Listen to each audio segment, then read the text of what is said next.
Hi, everyone. Welcome to Office Hours. If you are watching on YouTube, you'll notice just down below the video, there's a little link, and you can click on that, and that'll let you register to be part of Zoom. And if you click on that, in the chat function there, you'll see a way to get to Mukana. Mukana is where you become a producer. You actually run the show. Your questions, your votes, your comments, that's really what we respond to during the show. It's really just all about what you're trying to learn in media and virtual production. Now, the first hour is wide open. Anything you want to ask around virtual production or media production. Second hour is usually something we want to spend a little bit more time on. And so typically we audio on Tuesdays, video on Wednesdays. Thursday is usually more about talent or talent-oriented issues, and Friday is usually a tech day. Today we're talking about recording audio in the field, what it takes, and that's gonna be our second hour. That's the 8 o'clock hour Pacific Standard Time. Tomorrow we've got some of the team from AWS and Elemental coming in to answer your questions about the link and the link UHD, and I'm sure that you could stretch that to Media Live and so on and so forth. So they're going to be coming in and joining us actually for that conversation. On Thursday, there was a request in the second hours to talk about working with C-suite talent. So how do you make that actually work? How do you get the most out of them and make sure that they look good and sound good? So we're going to talk about that on Thursday. On Friday, we're talking about remote switching. A lot of us are moving more and more to switching our video remotely, and we're going to talk about what that takes either in the cloud or in another piece of hardware. And then, of course, Saturday, we've got the education hours. That's 9 to 11. So we'll be doing that on Saturday. So that's what we have coming up. And now we're going to jump into the questions. Courtney, what do we have? I'm waiting for a question to come up in the. Oh, sorry, you don't have that part. Yeah, there you go. Sorry about that. Okay, now I can ask the question. John Preto from Las Vegas, Nevada says, what is the speculation of something big is coming from sound devices? Yeah, go ahead, Carl. A replacement to their 32-channel recorder that they discontinued. Mm-hmm. There you go. Any other ideas, Jesse? Yeah, I agree. Something Dante enabled, like the 970 recorder. So we don't know. So it could be hardware, it could be a lot of things. so anyway, so we'll see how that goes. But yeah, so Sound Devices put up a tweet that said something big is coming. They just haven't told us what that big thing is. So we'll keep an eye on it. I have a feeling that we'll try to see if we can get them on whenever that happens. We'll see if we can get some of the team on to release it. So I'll try to do a little nosing around and seeing if we can't schedule something around when that happens. So stay tuned for that. Next question. Okay, from Douglas Carmichael, what would you think of a password protected or Discord linked archive of the cloud recordings from office hour sessions that aren't streamed? It would be so helpful for not only mobile listening, but also for going back to review previous topics. Yeah, I know that there's a temptation to want to record everything. Go ahead, Leon. I think there's things that should be on the show and there's things that shouldn't be on the show. And there's times when you are in after hours, which are not, you don't have to sit there and think, well, will this ever reappear next week in a recording, which I didn't mean it to be. And right. I have a sort of a related issue to this, which is when we take screenshots of this, I really don't think we should be taking screenshots of people on the panel until the panel starts. Because it's sort of like there's people who are on the panel, they drop off the panel, but sometimes the screenshots are taken early. I understand why timing of things, but I think it's, if you're not on the production or you weren't intending to be on the production, you shouldn't have your picture taken. Yep, I think it's a valid point. So we'll be more careful about that. Yeah, so the that's a good point there, and I think that there's just we're going to get very good at recording, indexing, and processing what happens between 7 and 9 o'clock on Monday through Friday. And that's going to be what we codify.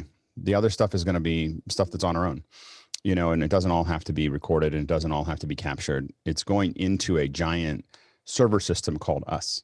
so, and so the questions that come up are there. But I think that sometimes there's something lost in feeling like everything's recorded. Like the teaching one, we turned off the streaming and overt recording of or planned recording of the teaching one, our education discussion on Saturdays, and it became a different show, which was much more compelling. And so we're probably not going to have everything. We're going to keep it kind of in a corral that's there, and you'll just have to be here to see it in those times. Let's go to the next question. From Tobias Moss in Minneapolis, Minnesota. What effective uses of swag, mailed physical or emailed digital giveaways, have you seen or thought of during this era of remote events? Rupert? So I've seen a few people offering like mailed physical swag on events. I've personally signed up for one. It was a coffee mug and a selection of coffees. And then when the event came up, it was all, one of the intros was, hey, let's all have a coffee together. Which one are you tasting? What do you think? All that kind of stuff. Go ahead, Sky. I was able to put a plastic cup of appreciation into several people that were able to participate with Matt in the kitchen. And I did it the least expensive way I could. And it was an envelope from the U.S. Post Office. And I think most of them came out.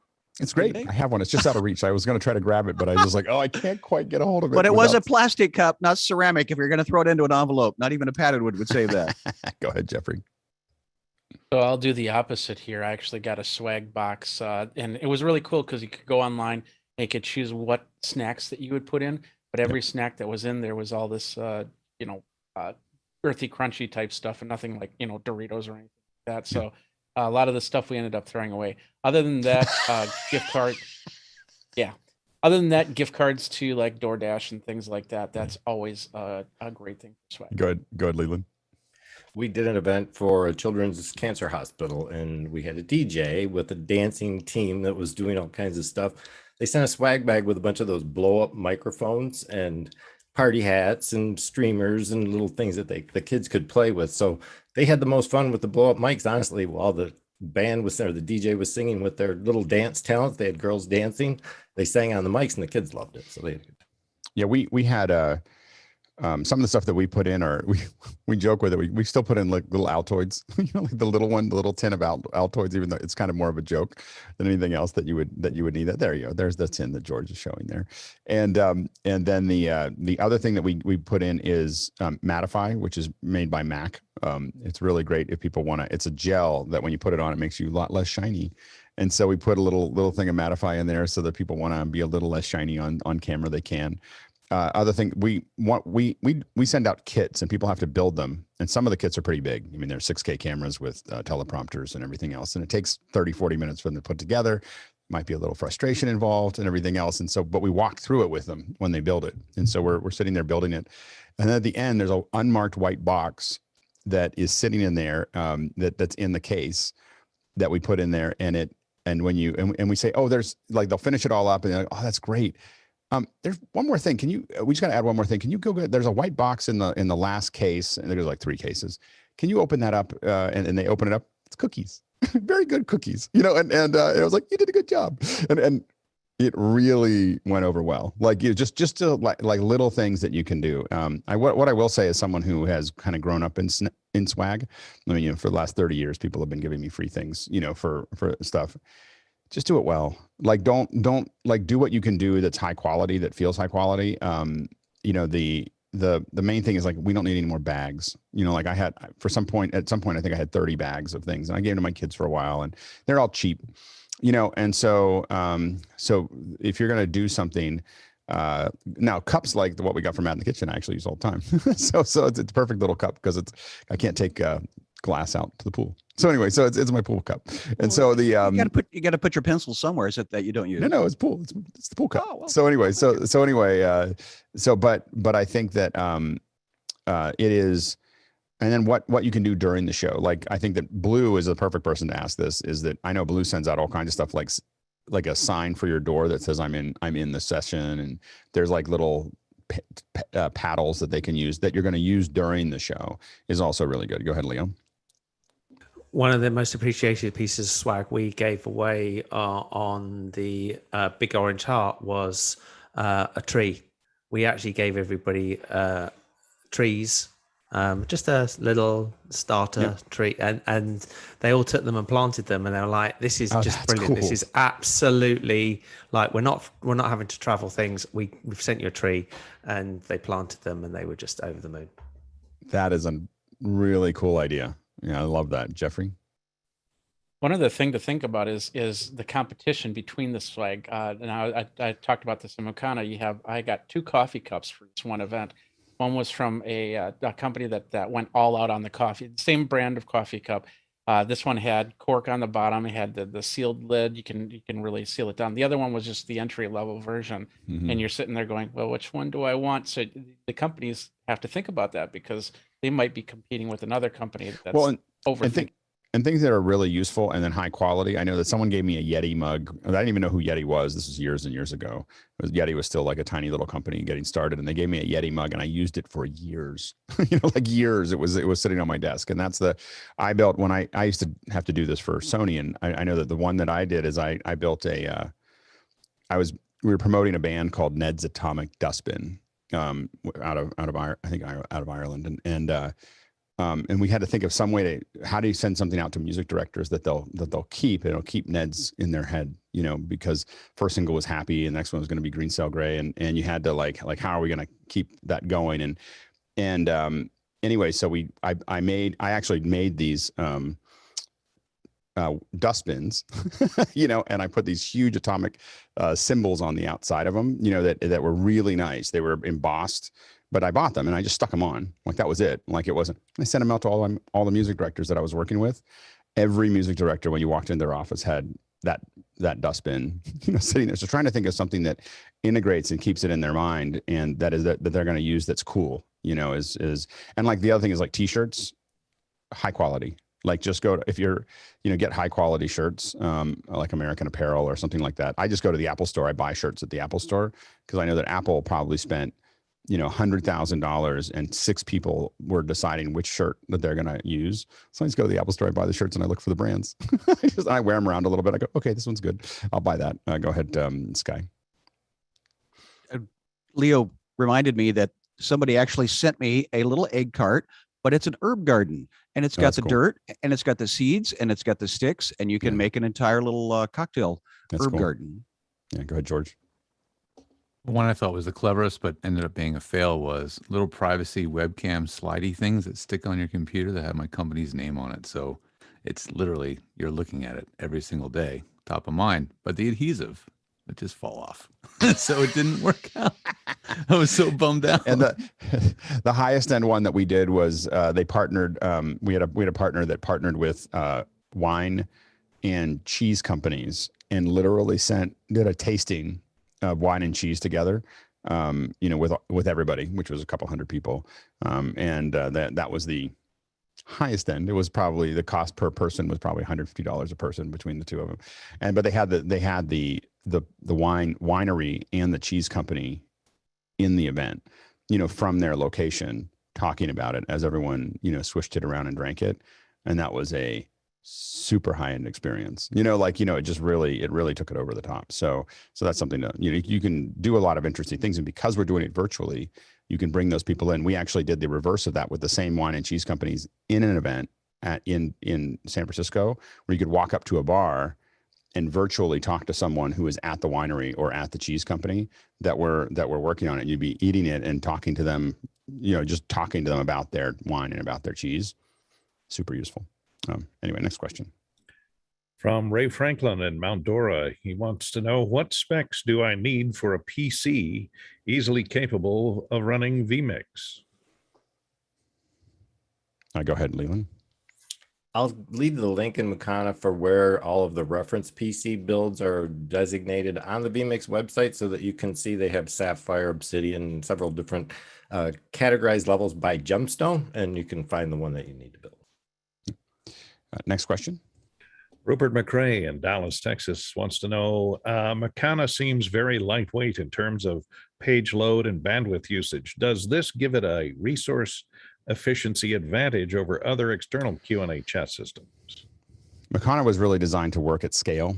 So, where we have a lot of people making requests and interacting with it, we don't use it at that scale here, but it was designed to work. I think the largest event that we've worked on with it is 140,000 people.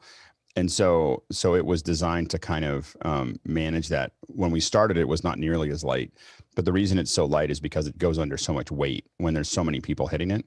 And so we built it to be, and it doesn't have a lot of bells and whistles, but it's designed to not and we've had a lot of problems with that in the past. So over the last 12 years, we went from things being heavy, events crashing, things not working, people complaining, people not being able to get their questions. And I don't, it's not perfect yet. I mean, but the reason that we don't do certain things on that page and the reason it loads fast is because what we wanted to do is make sure that we minimize the number of things that could go wrong.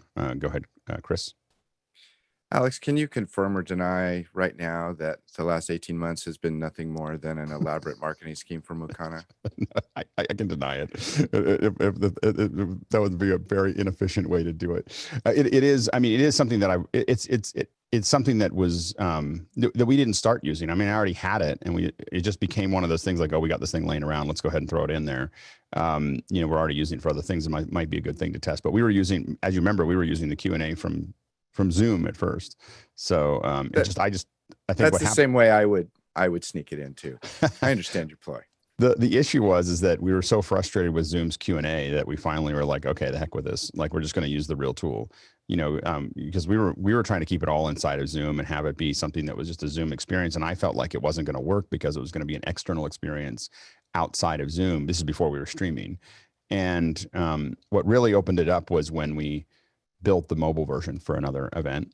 And so the mobile version, I was like, oh, you could put this next to Zoom, you know, and that's when we turned it on. But we had been, you know, that it was it was in constant development. It was just that's how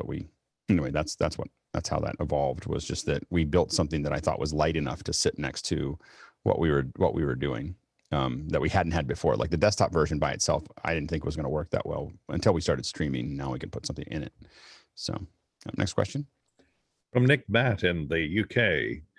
Should I look into a Kiloview N1 for roaming camera, either to base Wi-Fi or SRT to remote? What are they like in crowded Wi-Fi spaces? Well, I can tell you what most things are like in crowded Wi-Fi spaces. they don't work very well. Yeah, so I think that crowded Wi-Fi spaces is a pretty difficult location. You go ahead, Jesse. Yeah, well, I think we know that it'll be NDI HX, which is the more compressed and higher latency version of NDI. But the Kiloview products work pretty well. I have like 4 of the little encoder decoders that are getting burned in. They're pretty reliable, but you probably want to get your Wi-Fi access point as close as possible to the transmitter. Yeah, and one thing to think about is, wired connections and then wireless transmitters that use RF, not Wi-Fi, to get between them. And then you have a short one. Like we did some stuff at a booth at NAB, and we had a massive booth that we had to cover. What we did is we had wireless drop points all over that we had little hidden. We had these little receivers. It's probably 5 or 6 receivers that were in different parts of the booth. The booth was probably 200 by 200 or something like that. So it was a big booth. And we had fiber under the booth that came back to our central location. And that way we minimized the amount that the wireless had to work.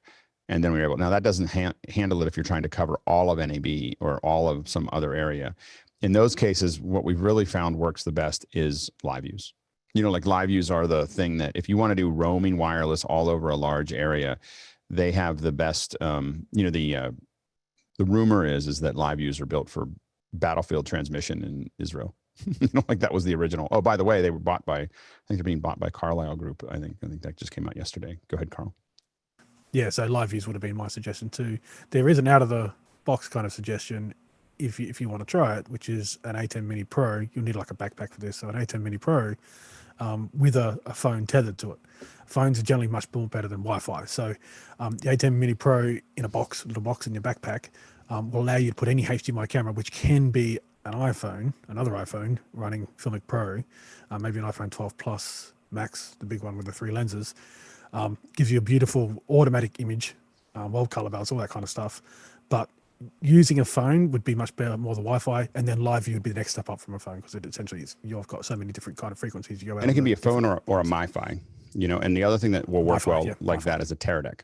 So you can have a Teradek that's attached to I once built a body pack that had a Teradek that went into a MiFi, and then it was wrapped to the small of the back, and then it came up with a with a camera. So, and that was able to, and the transmission was actually relatively good. If you're getting good cell, you can get a good uplink from that. But it's only it's only one connection. So you have that's the issue. Now you can get a bond, but a bond is hard to make it. Well, that one had to be relatively low profile, but you could get a bond, and then you'd have a Teradek bond, and you would be able to put multiple ones in as well. So that'd be another option under the cost of the live view. I will tell you that at Las Vegas Convention Center, the live view will work everywhere except for the middle of the central hall where it used to be the Panasonic booth. I don't know what's going to be there this year, but that's the one place there's kind of a hole. But you can run it all over LVCC, and outside of that, every other convention center, everywhere, the live view has worked for us. We've done this in many, many convention halls. Go ahead, Courtney. And one tip is try and mount the receivers, your Wi-Fi antennas above the heads of the people around you, because it's all line of sight, and getting above all those water-filled meat bags really helps your connectivity. Yeah, I would. Wi-Fi is really hard to use in a congested area.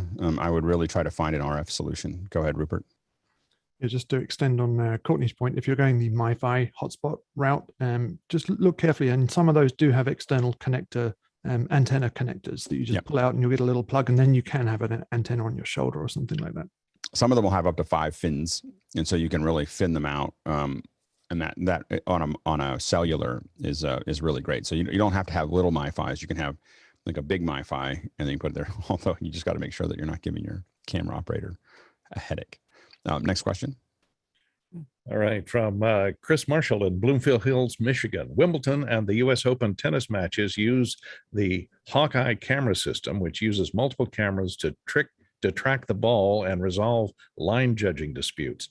What non-sports productions could use Hawkeye cameras? Go ahead, Carl. So Hawkeye was developed back in 2001 for cricket, and it stayed in cricket for quite a few years, and then it went over to, I believe, the Australian Open and trials in US Opens and stuff like that. Essentially, in cricket, since 2009, it's actually become an umpire, and players can actually call upon it to dispute a call.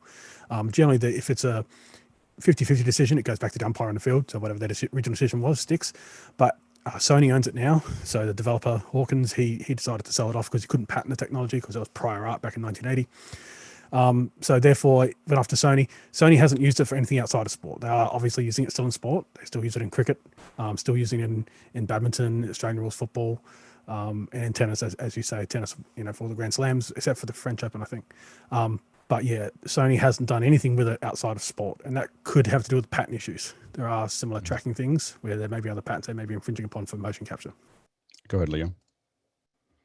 It is also used in football. It's the goal line technology that's used in the Premier League. And the setup of it is quite complex. The cameras have got to be very, very carefully aligned.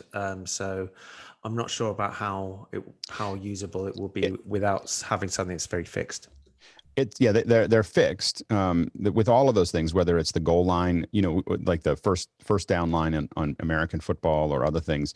The main thing is calibration. They have to know where the camera is down to the millimeter, and it's gotten much more advanced. They showed us that technology in the early 90s, and we were impressed by it then. But it doesn't take that long to calibrate the cameras because they just have to be pointed mostly where they need to go, and then the computer figures out what it needs to triangulate that position using technology that's similar to photogrammetry. Go ahead, Leo.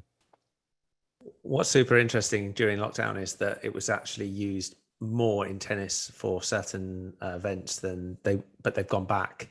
And I think the reason is you could argue that it was so accurate that you would remove out of the game that question of inaccuracy and calling on the umpire, and that is part of the game. It is, but a lot of us would prefer it. a lot of football fans would prefer it to be more precise. I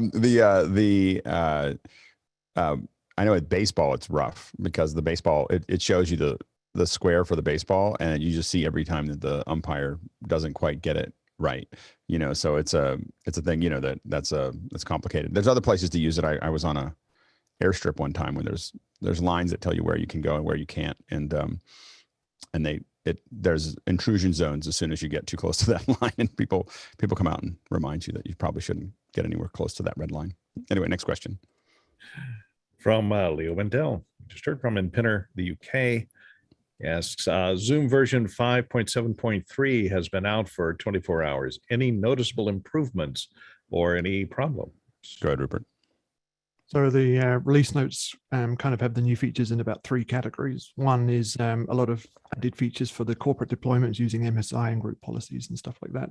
Others are some additional features for phone and chat. And the other features are to do with the focus mode and the video for waiting rooms that we discussed previously. So this seems to be the update that those are the highlights for.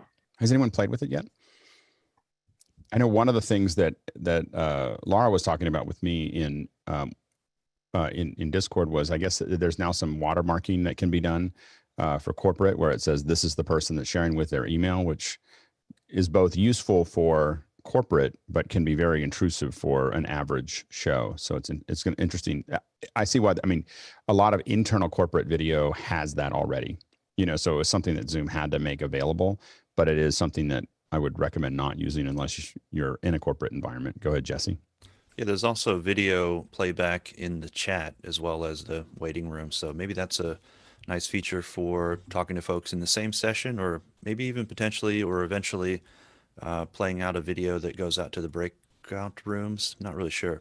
Well, and it's the same video that goes out to all the breakout rooms. So I think that one of the things that's kind of cool about that is that you can set up messaging. I try to think about like, why would they do that? But the main thing is that you could, create messaging for everyone, like, hey, everybody, this is what's coming up, and you can have something just kind of rotating through.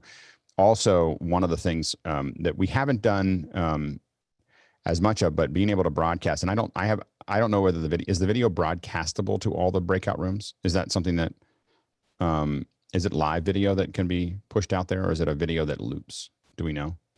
Yeah, go ahead, Rupert. For the waiting rooms, I think you upload a video. I don't think you can pipe. But with the breakout rooms, the room that I think that. So what we looked at for that as a functionality that we were really interested in is we've had a couple of events where we want to have everybody in a plenary. Plenary is, for those who don't do a lot of events, is where everybody gets together. It's everybody in the conference gets together for the morning plenary is typically the thing, and then they all break out in their breakout sessions. So have everybody in a plenary, then push them out to the breakout sessions. But the other option is to have that be, we're going to do a broadcast where we're going to do Q&A for, let's say 10,000 people all in these breakout rooms. And what we've had to do that in the past, is that you now have to have a bunch of instances in the cloud, and they all get the video signal, and they're all members of that breakout group. Being able to broadcast that out and have a discussion and make it all work is something that would be super useful, because then people can stay in their own little space. Let's say it could be they could be organized in groups of whatever, and they can stay in their space and have their own discussions, but they can all watch the video and possibly interact with a live event that is there, and then they go back to what they were doing. So there's a lot of possibilities there of things that could be useful, and we just haven't had time to test them yet. Next question. Rupert McCrae from Big D, Dallas, Texas, and here on the panel asks if a reasonable proportion of the office hours audience is audio-only listeners, do we need to do a better job at audio describing things we see or show on the screen, like when screen sharing or looking at slides? Right now, it's a very small percentage that we know of. I mean, that at least what's listening to our pure audio. So a lot of people are listening on YouTube. We don't show that much, and I definitely take it into account. Like we aren't that visual. I think that trying to add audio description to what we're already describing would become heavy. Like it would be very difficult for us to do effectively, especially live. You need someone who's a professional audio description person to manage that. Otherwise, it'll kind of slow that down. So I feel like we want to make it available for people who want to listen to it, but we don't want to change our show just for that. Go ahead, Roscoe. I was going to say, most people are listening probably on some sort of iDevice or Android, so they can go and look if they want to.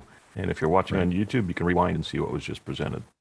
Yeah, I am conscious to it. It's one of the reasons that we have pushed so hard for people to have great mics. Like I'm a little bit more flexible about cameras, but the reason we do an audio check And the reason that we do all the other, that we push everybody to have great mics is because I'm conscious to the fact that there's a lot of people listening, you know, and that our future is going to be, to your point, Rupert, most likely in a year for the 2 hours of what we, you know, office hours during the week, my guess is 80-90% will be listening.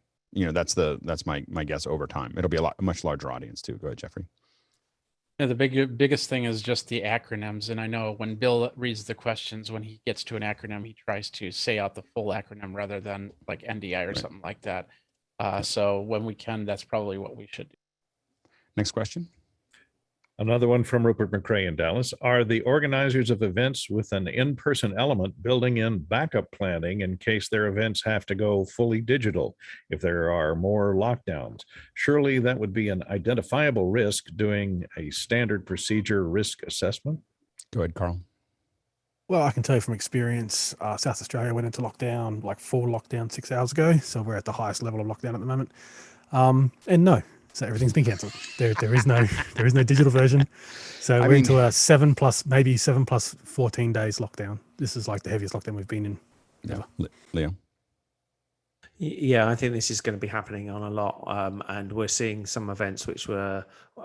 I did a live event 2 weeks ago on exactly that person. They had planned to go fully in person. And then 2.5 weeks or a week and a half out, they decided, no, we can't do this. Nobody's going to turn up. And they had to come up with plan C. And I think we're going to actually see this for quite a long time. Yep. And at some point, people will, you know, the issue is that the chaos created by it will eventually, I know a lot of our clients are just wondering if they're ever going to do it again. You know, like they're just getting tired of being, you know, going back and forth. The instability eventually wins, you know, will drive them to something that's stable. Go ahead, Courtney.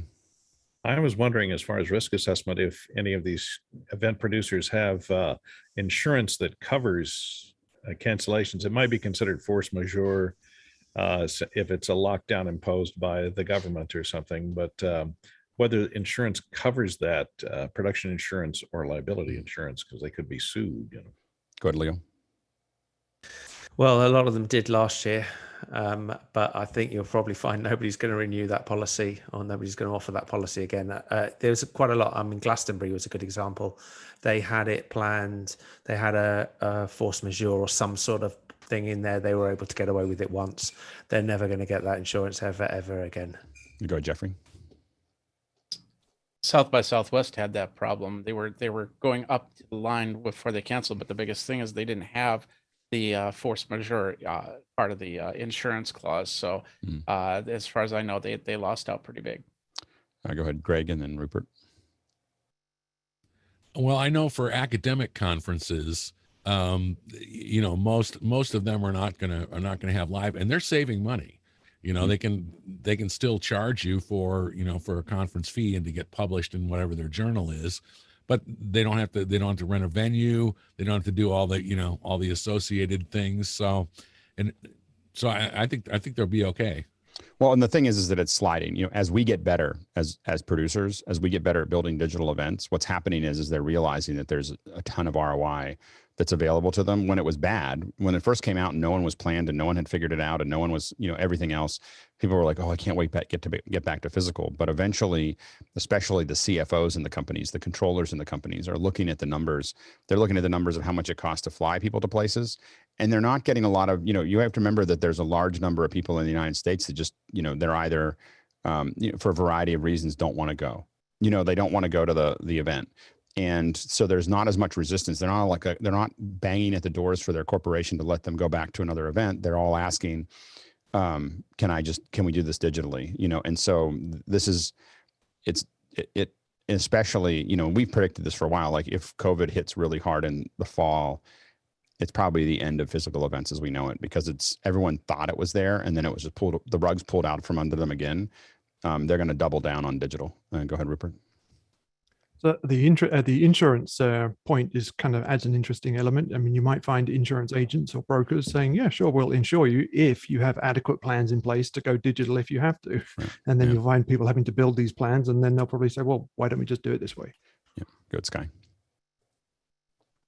Alex, you have a equation that you use with regards to risk, with regards to, there it is. Oh, well, risk is the chances of something happening. So risk equals the chances of something happening times the consequences.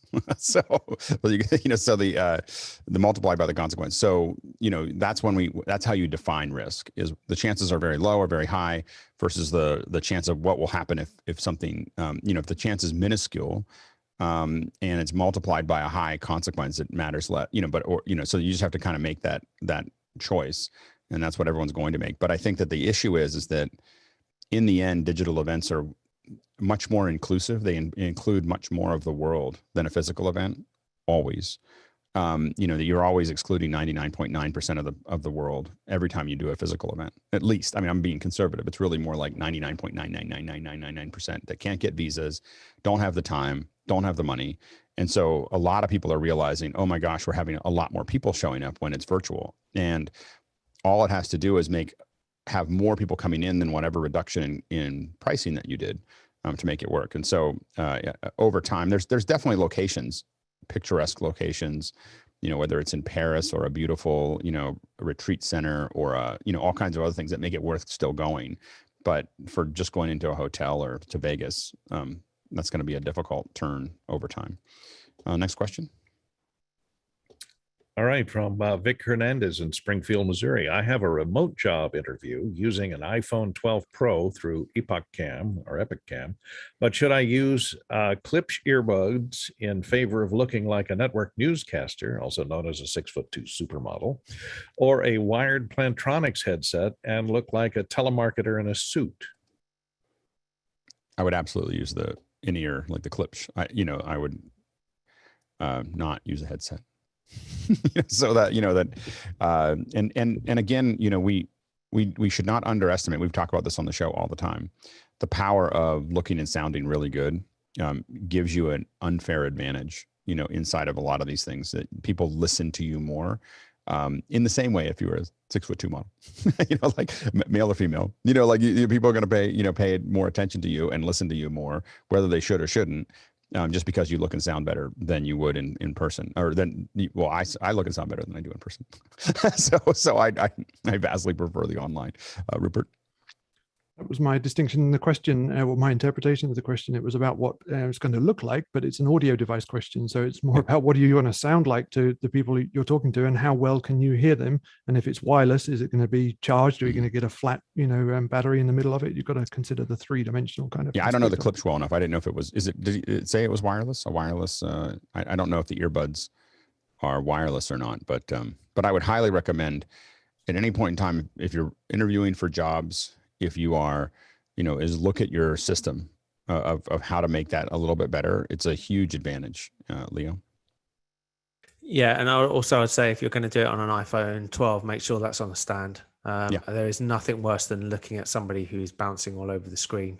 And people don't realize it. And going back to everything you just said there, Alex, every time I go and have a meeting with clients, they start go, oh, you look like you're in a TV studio. And then after they've gone, ha, ha, ha, ha, they then realize that they can hear me better than anything they've ever listened to and seen in the last year. And that makes a massive difference to say to them, I'm a professional. Yeah. Rupert, real quick. Yeah, come into office hours or the pre-show, post-show. We'll give you our opinion. Yeah, exactly. We'll if you come into the pre-show or the pre-show, we will. We're happy to work with you on it. You don't have to you don't have to be in the panel. You can people come in. There's an entirely different community, not entirely, but like a whole different community that shows up at 5 a.m. Pacific Standard Time, and from 6 to 6:40 than what you see on the panel here. It's just an entirely, not entirely, but very much different community, and you're more than welcome to join us there. Next question. From Andre Dalla in Berlin. What are your thoughts on MixEffects' new possibility to send out aux2 via vdo.ninja? I'm not familiar with it. Sounds like we need to get Adam on. So let's see what we should. By the way, he's on Discord all the time, so you can definitely ask that. But we should try to get Adam on the panel again soon to answer questions if he's done an update. It'd be good. He's kind of part of the family at this point because he spends so much time in Discord with everybody. So we'll let's. I don't have the answer though because I haven't tested that yet. Next question. All right, from George Whittam, new on the panel here from Venice, California. Why does Zoom hear every audio channel of the interface simultaneously from a Universal Audio Apollo on a Mac OS? And how can I make it stop without using Loopback or Voicemeeter Potato? Go ahead, Carl. So this is actually something that my unit, the Behringer Flow, has, and I can put in two different states. I can put it into recording mode, which is all 10 channels into the computer, which Zoom would hear all 10 channels. Or I can put in streaming mode, which is what I have it in now, and it says out 2 channels. So there is another way you can actually mute the channels, which is in the audio MIDI setup. In there, you can actually click on your device and you can actually mute the channels you don't want. So if you're only using channel 1, you can mute. If you've got an Apollo 8, you can mute 2 to 7, and 2 to 8, and they won't come through. Loopback is kind of good. All you want to do in Loopback maybe is just mute channels. Don't have to do anything else, but there are many programs that can allow you to mute channels. But audio. So that's in the audio MIDI. The Apple MIDI tools will allow you to turn those channels off. Yep. That's right. Yeah. So if you click on the device, it'll actually have a mute button next to each channel. Sometimes they're grayed out, and that's actually dependent. That's hardware dependent. But generally the master will always be there. But it depends.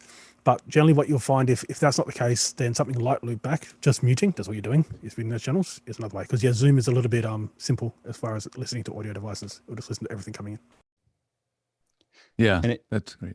Yeah, it used to just be the first 2 channels, but then people wanted to send more channels into it. There's potential for it to do other things if it had more channels. So I think that's part of the opening up of it. But the way it opened up caused a lot of trouble for us for a couple months. Yeah, Apollo doesn't allow you to mute in the audio MIDI. I thought I'd look at that one point, but yeah, it's true.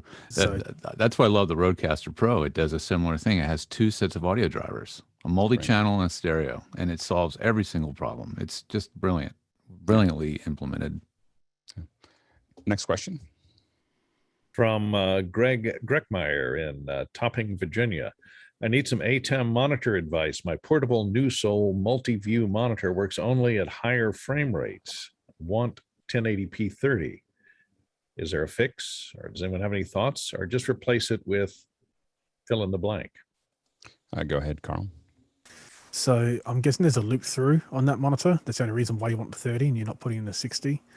I would use probably the Duo views from Blackmagic. They will accept anything. If you've got the money, then there's the other Blackmagic monitors, which can be battery powered. Like you can get 3.5 inches or 4.5 inches because they have loop through as well. But that'll make about $2,000 to get a full set of 4 of those. But you have a lot more features and you can be battery powered. Or you can get a splitter and just use another 15-inch monitor, so you can get a 4-way splitter, which is another way of doing it as well. Next question.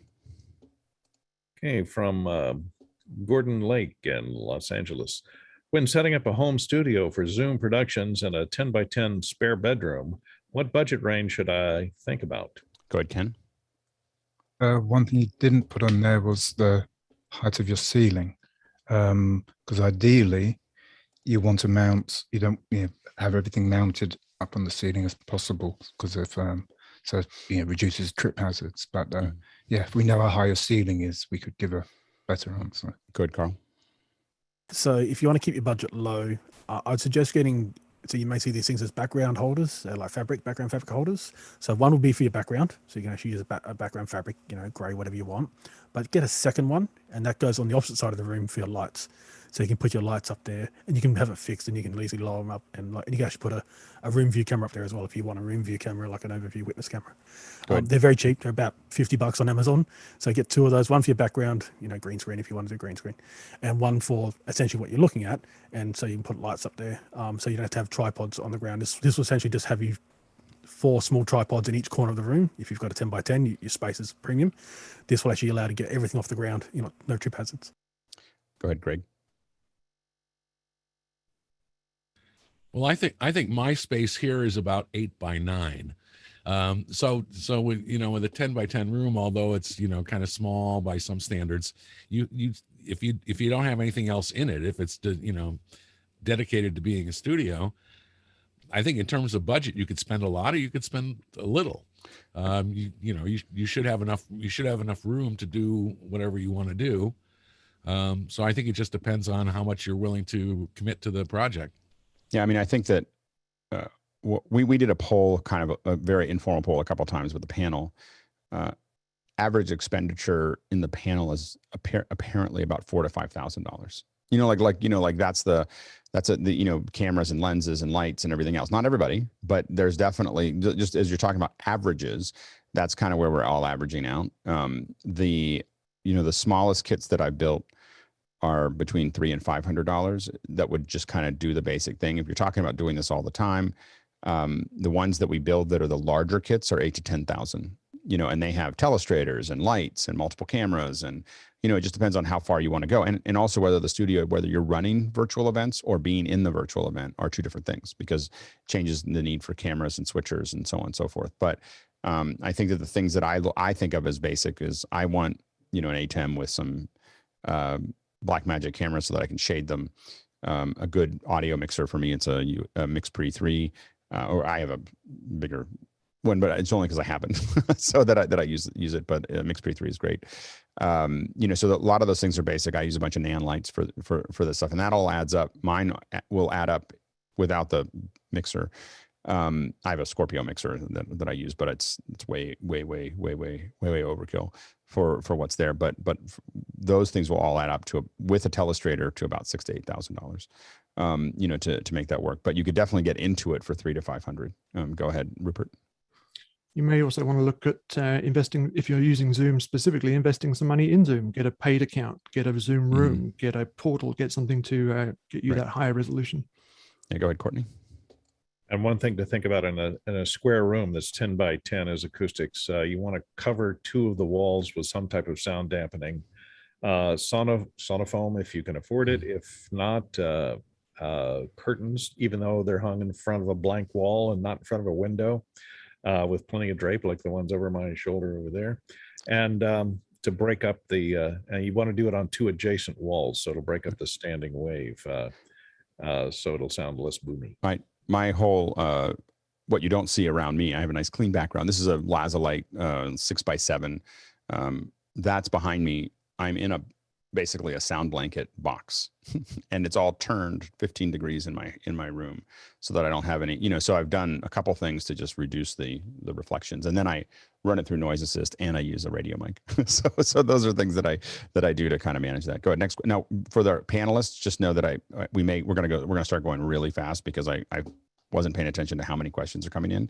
So we're going to start, we may only get to 1 or 2 people. Don't take it personally. I'm just going to throw it out there. And my request for the panelists is start to read ahead and raise your hand early. And I may pick only 1 or 2 of you to answer those questions as we move through it. Next question. Okay, from George Whittam here on the panel and from Venice, California. Anyone here using Prezi extensively, deciding if I should integrate it into my webinar production? Is it reliable and record higher quality than Zoom? Go ahead, Leo. I've used it quite a lot. I wouldn't know about the recording side. I found it to be really gimmicky and it worked incredibly well for a certain period of time, and then it just became too much because it feels like you're on a roller coaster. Do you have a ATEM, George? Are you using ATEM as part of your? I would recommend it. No, because the way that I do this for those kinds of things is a Keynote. With Keynote opened up during COVID, Apple's Keynote has a new display in window, so it'll just play out to a window and you can share that window. So you can do that, or you can take that window and go full screen into a second window, which is going to now be in your switcher. And Keynote plus switcher with that feature is Ninja. Like, it's what I use? I use 4-finger swipe on my trackpad and just go full screen. Oh, Keynote. Screen. Well, yeah, and you can do in the iPad, can be the whole presentation. In fact, I do presentations with the graphics in front of me with the iPad, and I key it out inside it. But if you're starting to get serious about this, having that ATEM switcher makes things a lot easier. Noted. Thank you. Next question. Yep, absolutely. Okay, from Ed Rubin in Oakland, California. How does California Bill AB5 impact production contractors and producers? Any policy wonks out there? It's a disaster. It was the dumbest thing ever. It was just, I'm literally, anyway, I'm not going to get into it. So it was just dumb people making dumb decisions, based on politics that had nothing to do with, they didn't know what they were doing. So, it's created chaos. We have no idea whether someone should be 1099 or on payroll. We tend to put everybody on payroll because we don't want to take any chances. But half of the entertainment industry just ignores it. Like we talked to tons and tons of contractors that have been doing this for a year since it happened. And they're like, no one's ever asked me for that. They just keep doing 1099s. And I think that a lot of people in our industry feel like California doesn't have the leverage to go after them, because if they went after them, they'd lose film. You know, like literally they believe that the California law can't really go after film because it's already so weak here because of all the incentives in other states, that they just feel like they can just do whatever they want. So we have a bunch of contractors that feel like they shouldn't have to do this. And no one's asking them to. No one changed anything. You know, they just ignored it in our industry, except for people like us. We carefully try to figure out how we, you know, what it all looks like. It is, you know, literally just a complete cluster. Next question. From Chris Marshall in Bloomfield Hills, Illinois. Following up on a Bloomfield Hills, Michigan.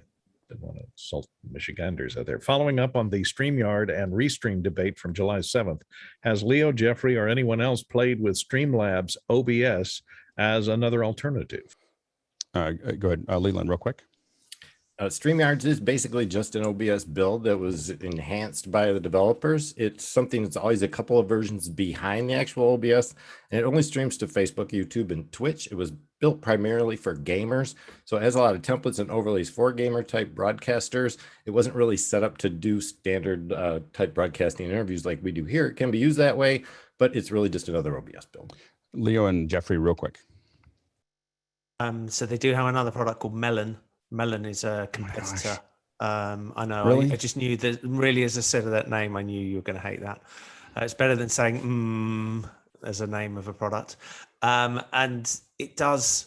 It's out there. There's going to be a lot out there, but at the moment, the two that I found is StreamYard and Restream. Go ahead, Jeffrey.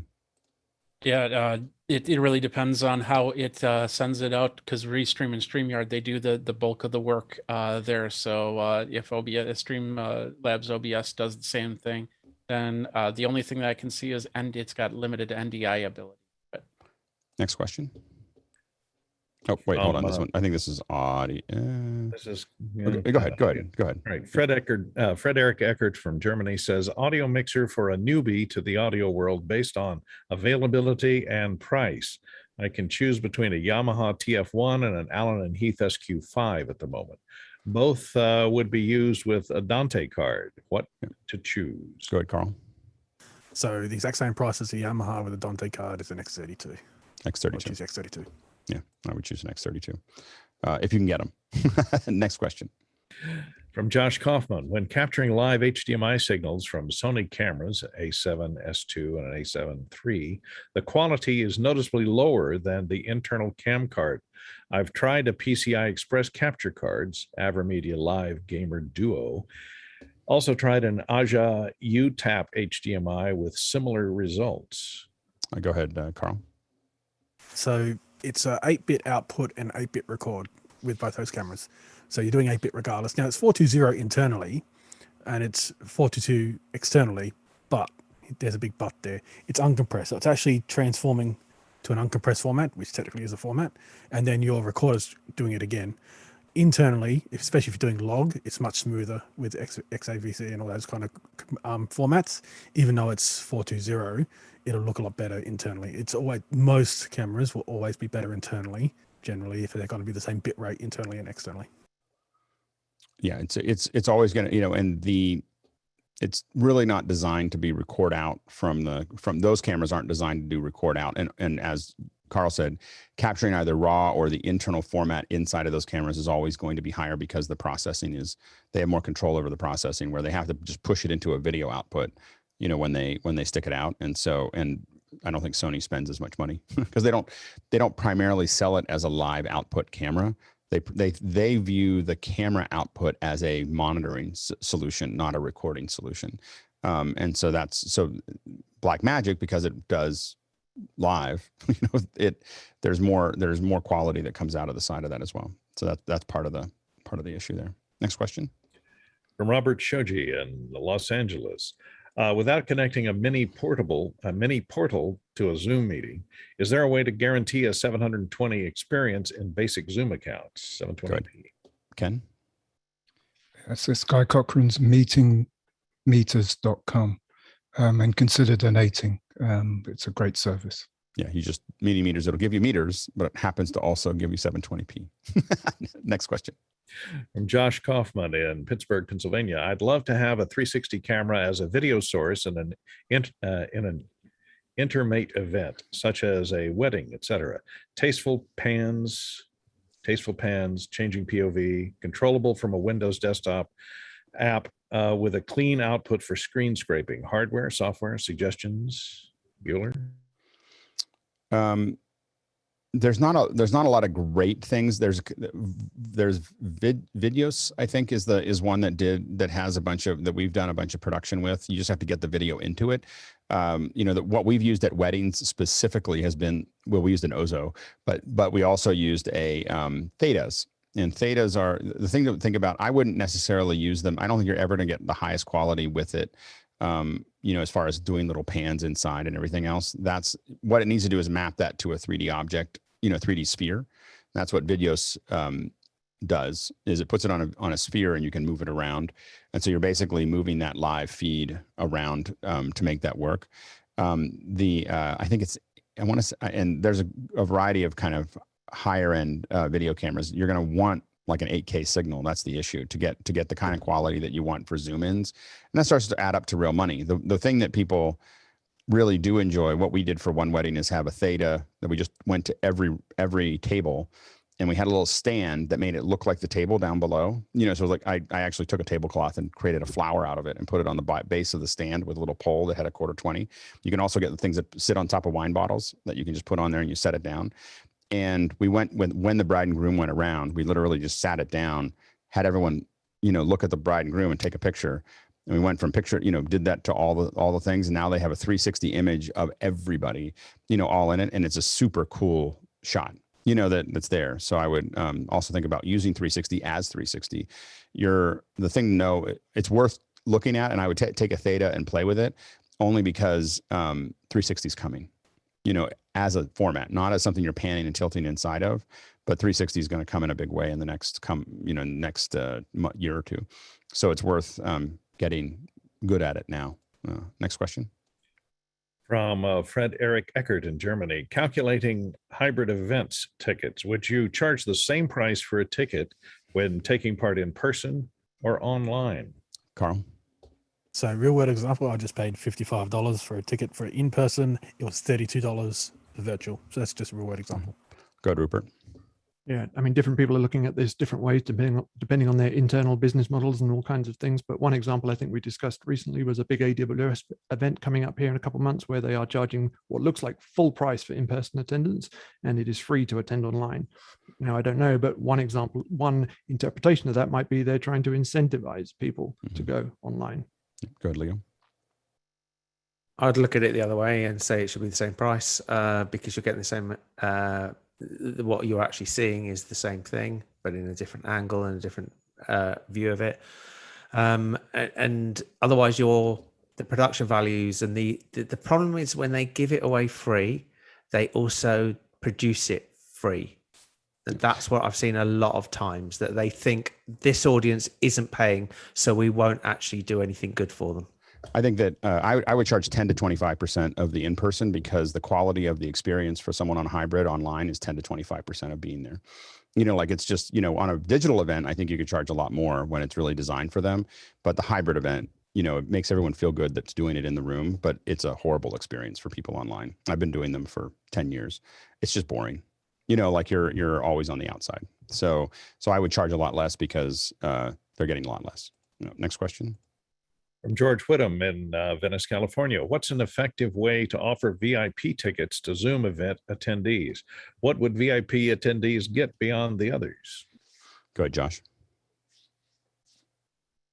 And I'm going to acknowledge, by the way, I didn't manage time very well. We're going to go about 10 minutes over, and then we'll get into the field recording. So just let everybody know. Go ahead, Josh. Yeah, so there is the webinar platform, which you can use. Also, what's been mentioned before here in office hours is the Zoom inside of a Zoom. So you could have a completely different class of citizen that's isolated before that. You could do pre-content or post-content, or even just divert them to a completely different experience. And Josh, your audio is breaking up just a little bit. It's good to have you here. The camera looks great. Leo? Yeah, so I've PTZ Optics do a lot of their events. They do that, so you actually get in earlier. You can then speak to the panel, whoever's speaking afterwards in the Zoom room, and it's worked really, really well, and it's worth paying the extra money when they do their events. Yeah, go ahead, Rupert. In terms of how to manage that, I'd certainly keep an eye on what Zoom Events is going to bring to that table, whether it's going to give you access to selling different types of tickets and filtering those participants through to different experiences. Yeah, and giving people something where they can hang out with the speakers, they can hang out with each other, the other VIPs, the speakers, other folks. Because what you want to mix when you do this is you have people that are paying to be VIP in those, but there's also people that you bring in as VIP. So high quality, high interest individuals. So like when I go to, I remember Haifa is a good one that they do it perfectly. This is the Harare International Festival for the Arts. All the artists are hanging out at this one area, and then the VIPs who paid are hanging out, and the advertisers who put a lot of money in are hanging out, and the speakers are hanging out, and there's a place that you all get to mingle, and there's a lot of value to that. Of just being able to kind of do that, and multiple rooms that they can go into. So don't think of them all as one breakout room. Have a bunch of cool rooms that are called something, and different people can kind of bounce into them and everything else. But that can be something that's a VIP experience. Also, VIPs one level, maybe not the VIP, but the advanced level might be the ones that are able to ask questions, via the thing where you don't necessarily give access to questions to everyone. I wanted to see how to do that. Is that something you can do right in Zoom now? No, you have to use Mukana. Yeah, exactly. That's why I'm excited about. So anyway, Mukana. or something like that, or Slido or something like that. Yeah. So thank you. So stand by for that stuff. Yep. Awesome. Absolutely. Thank you. Yep. Next question. Okay, from Douglas Carmichael. What do you think of musical keyboards with light guides that show chords or scales like the Native Instruments Complete Control with K's range? And he puts a link into a YouTube video. Go ahead, Carl, and then Roscoe real quick. Yeah, so Native Instruments, and there's also Novation. Novation probably have the king of this type of sense. It is good for scales and chords and stuff like that, but it also is good for splits. So it tells you where your splits are. So you can actually have 4 or 5 instruments on there. You can have different color for each group of splits. So if you're playing live, you know where the drums are, you know where your pads are, all those kind of stuff. So they're actually getting quite common in the $500 to $1,000 controllers. Yeah, go ahead, Roscoe. Very good for just learning basic where the keys are orientated. So I think of it as a very beginning, but Carl obviously has used it in a more advanced way. Yeah. Jeffrey, real quick. Yeah, I reviewed the one which is does that. The only problem is the keys are plastic at that point instead of ivory. Next question. From Philip Oler from Katona, New York. Alex, have you mentioned issues with your AirPods randomly connecting to different devices?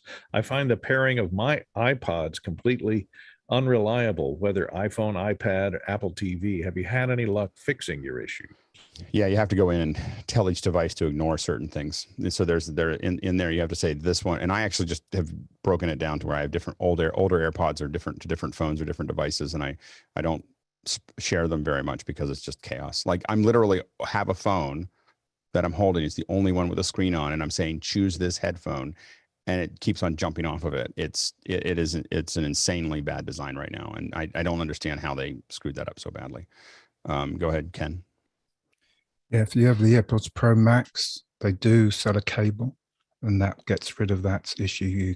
That's what I use when I'm wearing that. Yeah, absolutely. Leo, real quick.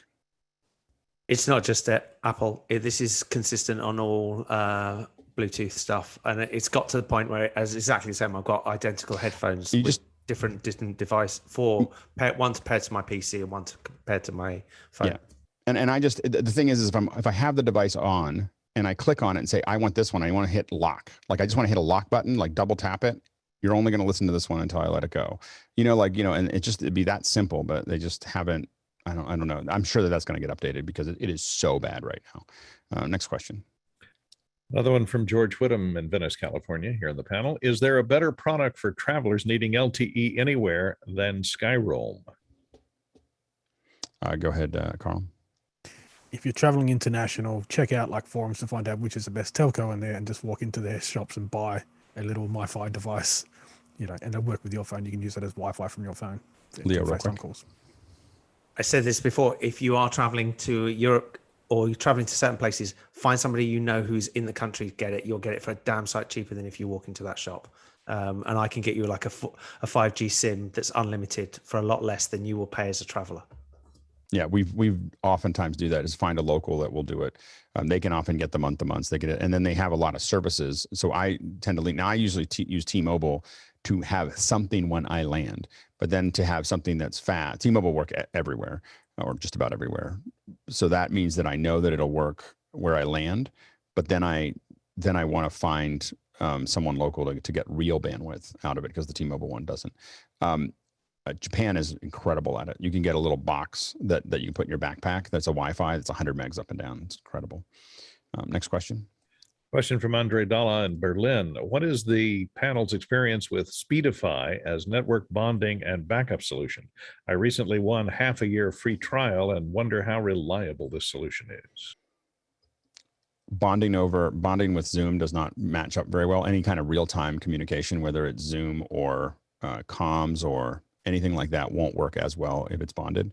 But otherwise, I've heard a lot of great things about Speedify as an overall production tool. Next question. From Robert Shoji in Los Angeles. On a Mac, when I run First Aid, which is a disk utility, to check on a Samsung T5 APFS, I receive an error that says it can't be unmounted. When I run First Aid a second time, it checks with no errors. Any suggestions? Go ahead, Greg.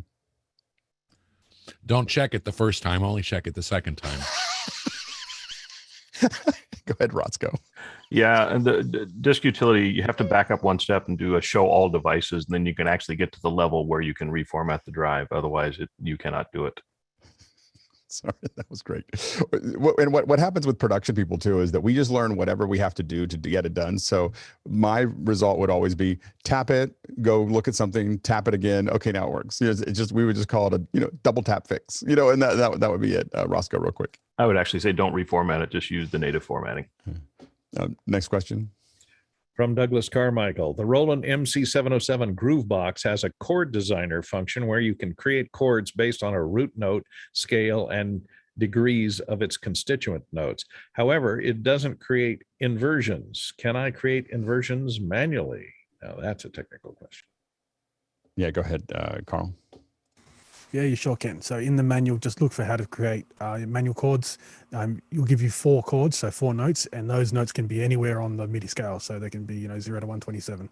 So just take a look at the manual. It'll tell you how to do it, and you simply set a note for each of those buttons. So C1 to C4. Next question, and let's just skip the links when you read out the question. Just go over it. Yeah. Next question. All right. Douglas Carmichael says many small satellites, CubeSats, for example, use DVB-S2 broadcast standard for data transport. Wouldn't broadcast industry equipment be designed for transporting video and audio, not raw data? Go ahead, Rupert. Once a audio or video signal is digitized, it is raw data. Simple as that.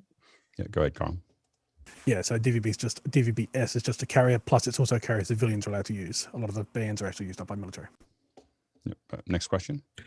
From Douglas Carmichael, I've seen vendors like ATR Magnetics that still make 2-inch tape with dwindling supply of parts and fewer analog engineering maintenance skills.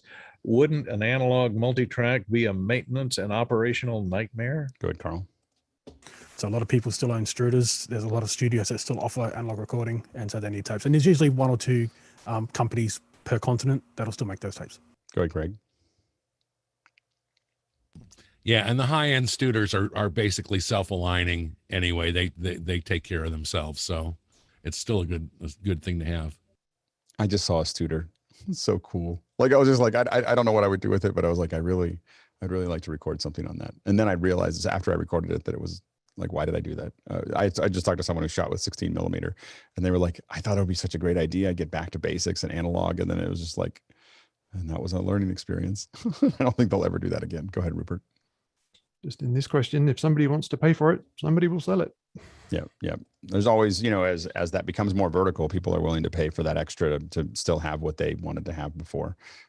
So yeah, it's go retro. All right. So now we're going to change direction. and talk about field recording. I think we had some requests of talking about what does it take, and this can be a variety of things. We're going to leave it kind of wide open. So if you've got questions around field recording, and that can be for interviews, that can be for film, that can be for a lot of other things, you know, the kind of things that we want to take into account, you know, feel free to throw those questions up across the board. We've got some great people in the panel that have done a lot of this, and so I think it'll be a good. This is the time to ask these questions. That's all I'm saying. So anyway, we're going to go ahead. We'll start with the questions, and then we'll have more of a discussion if we run out of questions. And so go ahead and let's jump with the first one. Okay, from Rupert McCrae here in Dallas. Pile headset mics are often used as budget option. What other Pile products can be used in a pinch? Carl.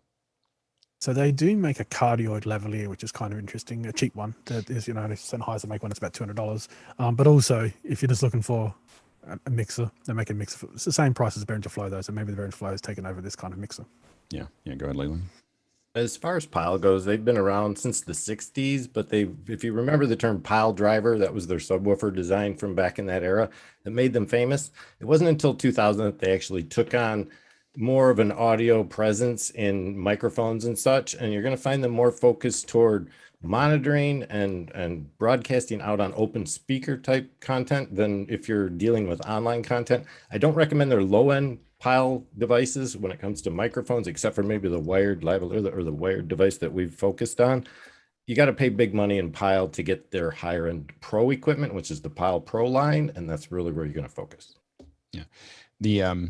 They make fans. They make rack fans that we've used in the past. The ones that we use, I think, are the PFN 41s, which are have the PFN 41s have the temperature on them as well as the fans, and you can kind of set them for that. So I think those are the only other things that I've used with Pile. Next question. Okay, from George Whittam here in Venice, California. Are RF shotgun mics for field recording still state of the art? Go ahead, Carl. Well, Sennheiser still makes some pretty expensive ones. They're a use case for them. So I noticed. Can you explain what an RF shotgun mic is? So an RF shotgun mic has essentially, it uses an active tube to reject what's on the sides, but it also gives coloration to anything that's close on the sides. So this is why if in NFL football, I noticed they're still used to actually capture what the players are saying on the field because they're not mic'd up. But they use a conical, like a dish kind of device behind them. And that also rejects what's coming from behind because that will also leak into low bar. That's the name of the shape. So low bar has a pickup from behind. So they'll usually have a shield from that, usually the crowd will be the loudest thing behind the mic. They are quite good in those kind of scenarios. They're used on film sets, of course, because you've got to be out of the shot. But some films are going to putting mics in hair and stuff now. So they're getting quite good at doing that as well. But there are use cases in wildlife as well. So you'll notice for a lot of wildlife documentaries, they will usually have a low bar. So these kind of shotgun mics put up usually with the telephoto lenses to pick up the animals' noises. So they sync up with what they're seeing in the camera. Good, Greg. Yeah, shotgun mics are still, as far as I know, the go-to for any exterior dialogue or anything like that. Either the short shotguns or there's long shotguns too. They're not that. How do you choose between the short and the long? It's a question of reach. If you really need a long reach, you go for the long shotgun. But a lot of guys use long shotguns for everything outdoors, just to be safe. And you can the really long shotgun, can allow you to get a decent track in a wide shot, which typically is very difficult to do. But when you get indoors, that's when you start having some issues. So typically you would go with a hypercardioid or some short supercardioid for indoors. Go ahead, Courtney. Yeah, I think what George is referring to here is for RF shotgun is the technology used within the mic, not necessarily the pattern. And the Sennheiser 416, 816 series what they use that's different from other condenser microphones is the capsule is a variable capacitance that modulates an RF signal within the microphone. And then that RF signal is demodulated to an audio signal that goes down the line into your mixer. And the advantage that offers you is it gives you the ability to operate in higher humidity, where a regular condenser mic would short out because of the closeness of the diaphragm to the backplate. And this technique, which they've been using for years, gives you a cleaner, less noise sound, and won't get into crackle and bottom out problems that other microphones that are straight condensers with FET heads. Yeah, I did field recording years ago on those Octava MCO2 or 12 mics. Thought they were great, but they could not handle the humidity near the beach. It was like motorboating issues. I didn't know what that was at the time, but I found out. If you're looking for an affordable RF shotgun mic, this Rode NT-G5 is using that RF technology now. When they came out before, in the before times, they were affordable, about $500 and not hard to find. Now they're apparently really hard to find. Well, it turns out if you spend more money on the components, you have to charge a lot more. Yeah, but I mean, $500 is they're undercutting what a Sennheiser 416 is doing at half the price, and it only weighs like 80 grams. Right. It's an incredibly lightweight mic. If you're holding it on 16 feet of boom pole, you appreciate that. It's pretty sweet if you're looking for one. But I was just curious, what's RF these days? And that is the low humidity or the high humidity tolerance. Mm-hmm. Believe it or not, voiceover. Tons of VOs are using these because they're just so versatile and can handle a lot of travel and a lot of abuse and really bad environments, because voice actors are shoved in closets and sweating their brains out too much. Yeah, no, absolutely. Go ahead, Courtney. One thing you do have to watch out for if you're using RF condensers is that if you're working around a Steadicam that has a high power transmitter mounted on it, it can interfere with that and the RF frequency of the subcarrier of the microphone. So you might have some problems if you're working around those kind of transmitters. You get within a foot of them or something, to be a problem. Go ahead, Greg. Nope. As I said, from this last answer, I was like, this is the time to ask these questions. That's a good set of answers there. All right, next question. From Rupert McCrae down in Big D, Dallas. Any thoughts on Audio Engineering Society, AES? Go ahead, Carl. I own a handful of their books, which I really like. So their publishing side is pretty cool. Yeah. Go ahead, Leland. Audio Engineer Society has been around for quite a while. They've actually, over the last few years, been working in conjunction with NAB to put that event together, and we expect to see them again this year. So about 12,000 members strong, I think, somewhere in there. I might want to take a look at their org site and see what they have to offer. It's very valuable to have these societies and these organizations that are working on, education, standardization, process. I think that we're very fortunate to have, whether it's SEMTI or AES or other ones, these are the ones that kind of hold the space, for us to do what we do. Go ahead, Courtney. If you can attend the meetings either virtually or in person when they have them, it's a good way to discover new technology. And with the internet now, it's not quite as important as it used to be, because now you can find papers and things, but they bring people in, present bleeding edge technology to the group, stuff that's not even into a product yet. Right. Absolutely. Next question. From Douglas Carmichael, what stereo microphone do you prefer to use with an iPhone for recording music and sound effects? Go ahead, Carl. So if you actually want a stereo microphone that works with an iPhone, like through Lightning, there's two, like Shure make one, the MV88, and then Zoom makes one as well. The Shure one's probably a little bit better, but I would personally use a battery-powered audio interface and put a proper microphone in your iPhone. Yeah, I think Rode makes one as well. That I believe that I've used in the past as well. Go ahead, Greg. Yeah, I was going to say I know I've got a substantial lag in the video. I apologize for that. I kind of like the Rode. I was not that impressed with the Shure, quite frankly. I know it's very popular, but it didn't do it for me. So I like the Rode. And to be specific, it's the Rode iXYL stereo microphone for the Apple iPhone and iPad. Anyway, I've used that successfully. Go ahead, George. As Carl was saying, like a good interface. If you're looking for something that may not be that well known, there's a company called C Entrance or Centrance, like entrance with a C. And they make something called the MixerFace. I have their MicPort Pro here on the desk. It's like a stereo version of this. This is a mono version. And these are internally battery powered, and they can work with a camera adapter or the Apple adapter. And really good quality, very lightweight. And that's really, if you can carry a little bit more gear with you, I would say go that direction so you can use some really nice mics. And what we've done with for live events into an iPhone, because a lot of times your viral, like if, for instance, you're trying to do something for, there's a couple other things to think about. If you're trying to do something into a social network that won't let you, that has to come in over phone, so Instagram, TikTok, but it used to be you'd get better coverage if you did Facebook through the phone. We would use two different things. One at the time, Ceramonic makes one. We'd have literally electrosonic receivers tied into our little Ceramonic interface to go into the phone, and it all built around a big rig to make that all work. So that can work. Also, remember that if you have Dante in something, you can use the Dante Bluetooth. It'll look like a Bluetooth headset to the phone, but it'll take a Dante input from something. Like it's the you do need for the Ethernet connection for it. You will need PoE. But I use that to get my Scorpio into like Clubhouse. So because Clubhouse won't look at external mics, but it'll look at a Bluetooth thinking, oh, that's a headset. That carries stereo?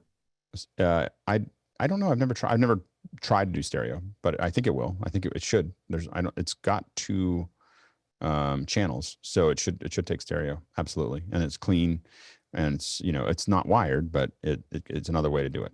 Next question. From Rajan Chandil in Los Angeles, recording on a film and TV requires a sound operator, but YouTubers seem to record themselves. Their audio sounds incredible across many different setups. What is their secret ingredient? Go ahead, Carl. YouTubes are generally static. So if they're doing like a review or something, they can set up the mic perfectly like we do. They can just put it out a shot. Film sets are dynamic. So you've got weather, you've got wind, you've got a different scene every 30 minutes, you've got to set up. So that sound person is on their feet all day, and they're dynamic, and they've got a crew behind them as well, helping them out. But yeah, it's more dynamic versus a static moment. Courtney? And, there are some YouTubers out there with better equipment than most film productions out. MK. Marcus Brownlee, I think, has a better setup than many people. But as Carl said, a lot of time it's just a handheld camera, which is usually within 2 feet of the person, and they can have a shotgun microphone just below that's mounted on their hand grip just below the frame, so they sound pretty good. And of course, a lot of them use lavalier microphones, so regardless of how wide the shot is or how close it is, the sound is the same. So there's reasonably priced alternatives to acquire sound if you're a YouTuber. And when something goes wrong, it's not costing $100 a minute. The reason that you have people that focus on these things is that on a stage with 100 people or whatever or more, you may be paying $100 to $300 a minute, for what you're doing. And so the person like fiddling around, oh, I need a couple more minutes, you just burned $1,000, like literally up into smoke. And so you have lots of people because they make sure that it happens on time, and that they have quality. And then that all has to go to post, and you had that actor for a second, and now you don't have them, or now you have to bring them back, and now you have to do all these other things. So the reason you have lots of specialists, or you're going live, a lot of the YouTubers that you're looking at aren't doing this live, or if they do it in a very controlled environment, because that's, there. So the reason you put extra people on things is because that matters, and that you need it to actually work the first time. Go ahead, Courtney. And another thing that YouTubers don't have to contend with is production these days. It burns sound mixers all the time, is a wide shot and a tight shot, multiple camera setups. So they're shooting wide and tight at the same time, and you need to gather the camera perspective. So you have to have a boom and a wireless mic at the same time in order to offer those two perspectives in post. And again, what you're seeing at the end on YouTube is stuff that you don't know how long it took them to make that. You don't know how many times it went wrong. You don't know how many times that it, like they make it look easy and quick, but it takes it's a lot of effort oftentimes. But one person can throw that away. But if you had a whole crew doing that and throwing away that kind of time, it's brutal. Go ahead, Sky. Yes, video is definitely a team sport. And I was watching that in YouTube when it was happening there in Los Angeles, and it was definitely not one person doing one thing. Also, the DSLR equipment, I'd love to hear somebody's definition of somebody referred to it as a piece of rice, the size of the microphone that was in there, and why that is important for good quality. I mean, why you need a bigger or better audio than you can built-in do mic. that. I mean, you look at like Justine, who's been on our show, with Justine Ezerick, she does most of that on her own. like she does, her and her sister do most of that production, almost all of that production. So they're highly technical as far as how they manage that. But they know how to do it, and they do it all the time, and they have a pattern that they've found that works. Go ahead, George. They also watch a lot of YouTubers that all talk incessantly about how they do their stuff. In fact, MKBHD, Marquez just did a really nice little sit down where he answered FAQ questions from his audience about how he does this. And he says, everybody thinks it takes 10 minutes to do a 10-minute video. Oh, no, it doesn't. No, especially not in his case. They obviously, it's kind of an extreme case, right? Yeah. He's shooting on what, an 8K red or something? Yeah, I think both he and Justine both shoot on an 8K red. So Renee Ritchie, I know, it takes him a half a day to do the kind of things that you see there, like it or more. So it's a lot of work. Next question. All right, from Roscoe Jones. Based on Pile question, are there crash microphones just like crash cameras, and what might they be? Anything can be a crash camera or a crash microphone depending on the budget of the film. Go ahead, Carl.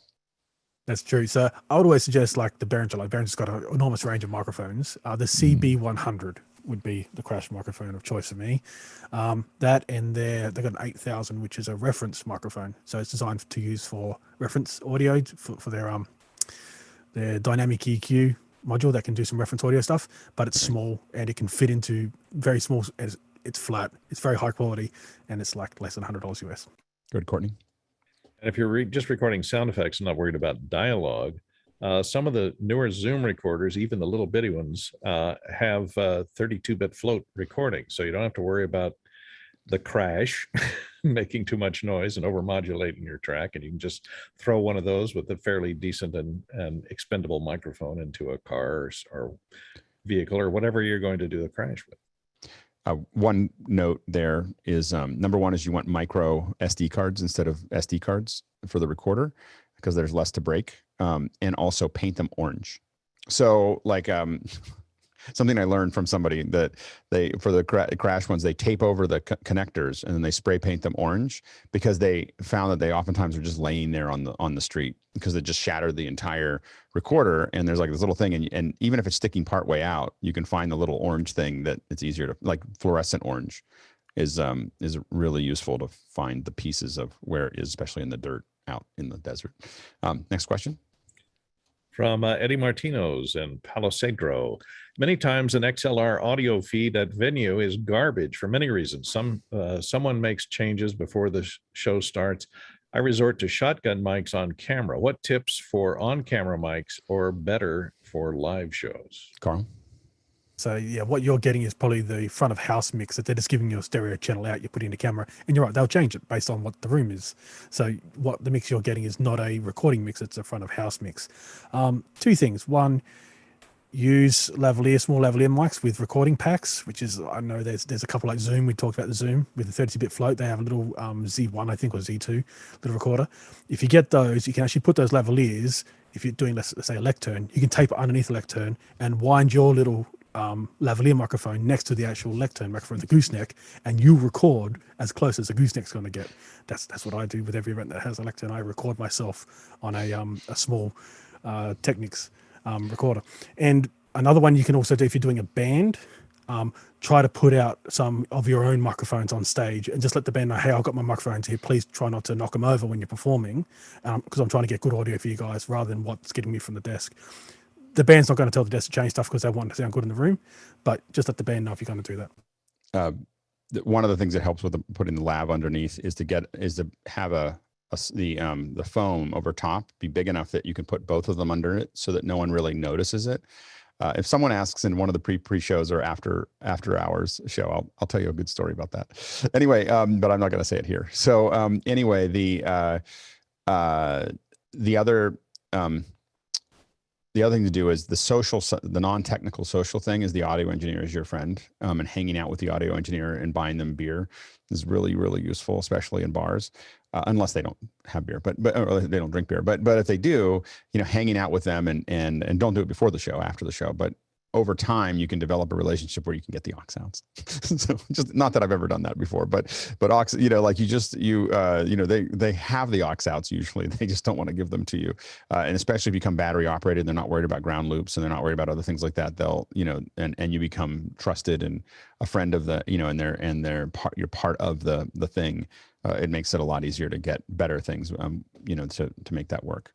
Otherwise, we've also pushed for, Dante, like, can we get on the Dante network and get it sent to us, little odd nates with XLR outs.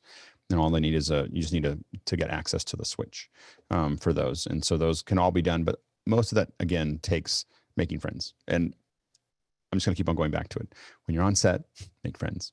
Make lots of friends, and don't be pushy, don't be whatever, you really have to learn how to make friends with everyone, partially because it makes it a lot more fun to do the production, but partially is because so much of life is subjective and it's not transactional. It is a relational situation. Everyone thinks that it's transactional, and people who act transactional have a lot of limits to their life that a lot of us that understand that it's a relationship don't have. Like you don't have to follow all the rules if you have a relational, connection to people. So that's the easiest way to get a good connection out of the mixer. Next question. From Stan Chand in Roseville. What are the use cases for the sound devices Scorpio, which is a multi-channel remote recorder mixer? Go ahead, Jesse. Yeah, Scorpio has a lot of features for complex signal pathways and change. I think it does 36 channels of recording and has 32 inputs, and it can be used on a Dante network. It has 16 tracks of Dugan auto mix and also does EQing and compression on individual channels. So if you're doing something super complex and you need sort of a hybrid of Dante and analog inputs, that's kind of where it's at for something that's super compact where you don't have to bring out a desk with you. It's probably the most densely packed set of audio features ever made. And it's rock solid. And the preamps are amazing. This is what I have. That's what you're listening to through it is right now. And the preamps are super quiet.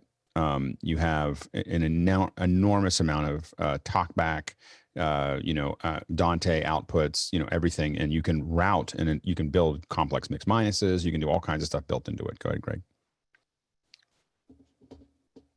Yeah, as you were saying, perhaps the better question is what use cases is the Scorpio not suited for? Right. I mean, the only use case for the Scorpio that's not suited for is that you don't want to spend the money on it. But other than that, it does all the things.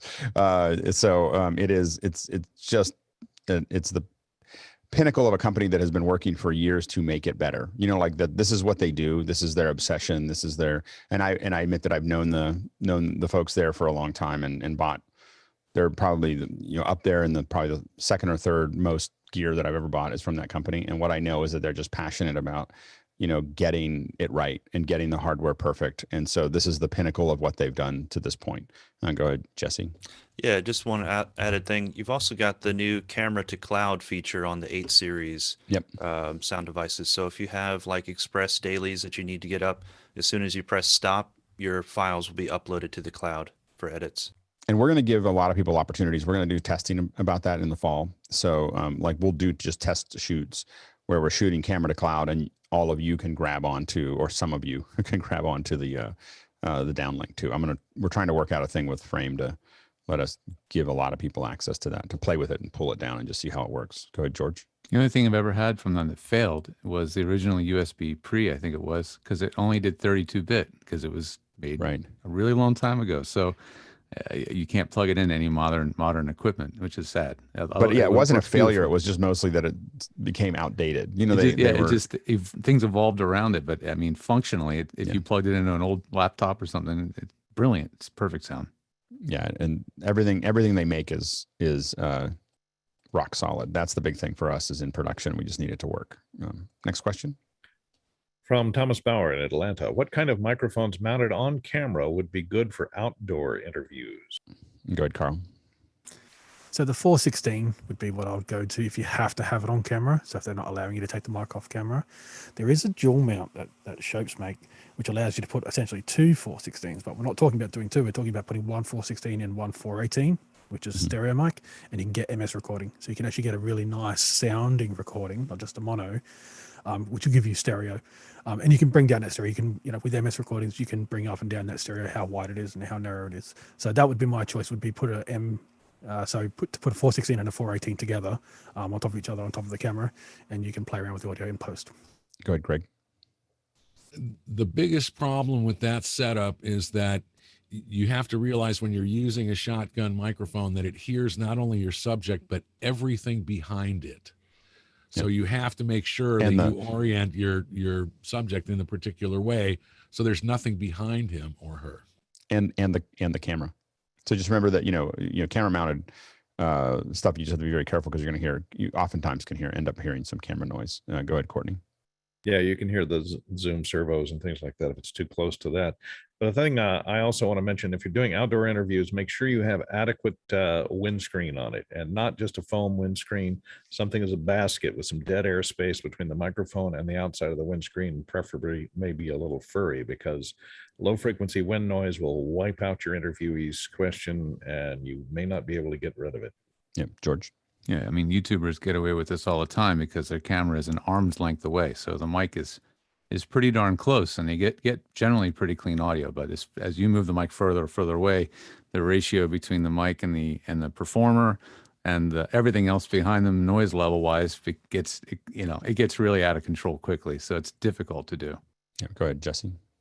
Yeah, maybe it's a good time to talk about the one-man banding and how can you get a better result if you just hire a sound person. So if it's a mic that can go on a camera, just pull it off the camera and put it on a boom stand and have a sound person operate it and listen to it so you don't have to worry about it. Go ahead, Courtney. And one thing I might point out is something that Greg touched on is the directionality of a shotgun microphone. If you have it on top of the camera pointed directly at the person, it's going to hear everything behind that person and cars going by and everything else.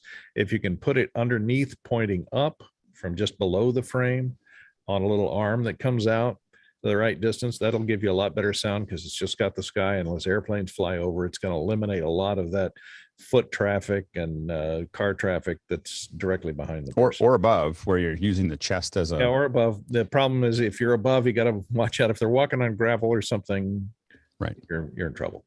Yeah, no, absolutely. Next question. Okay, from Robert Shoji in Los Angeles. Other than Sony, what headphones are recommended for field recording and noisy environments? Go ahead, Greg. Well, my first response is, why would you want anything else?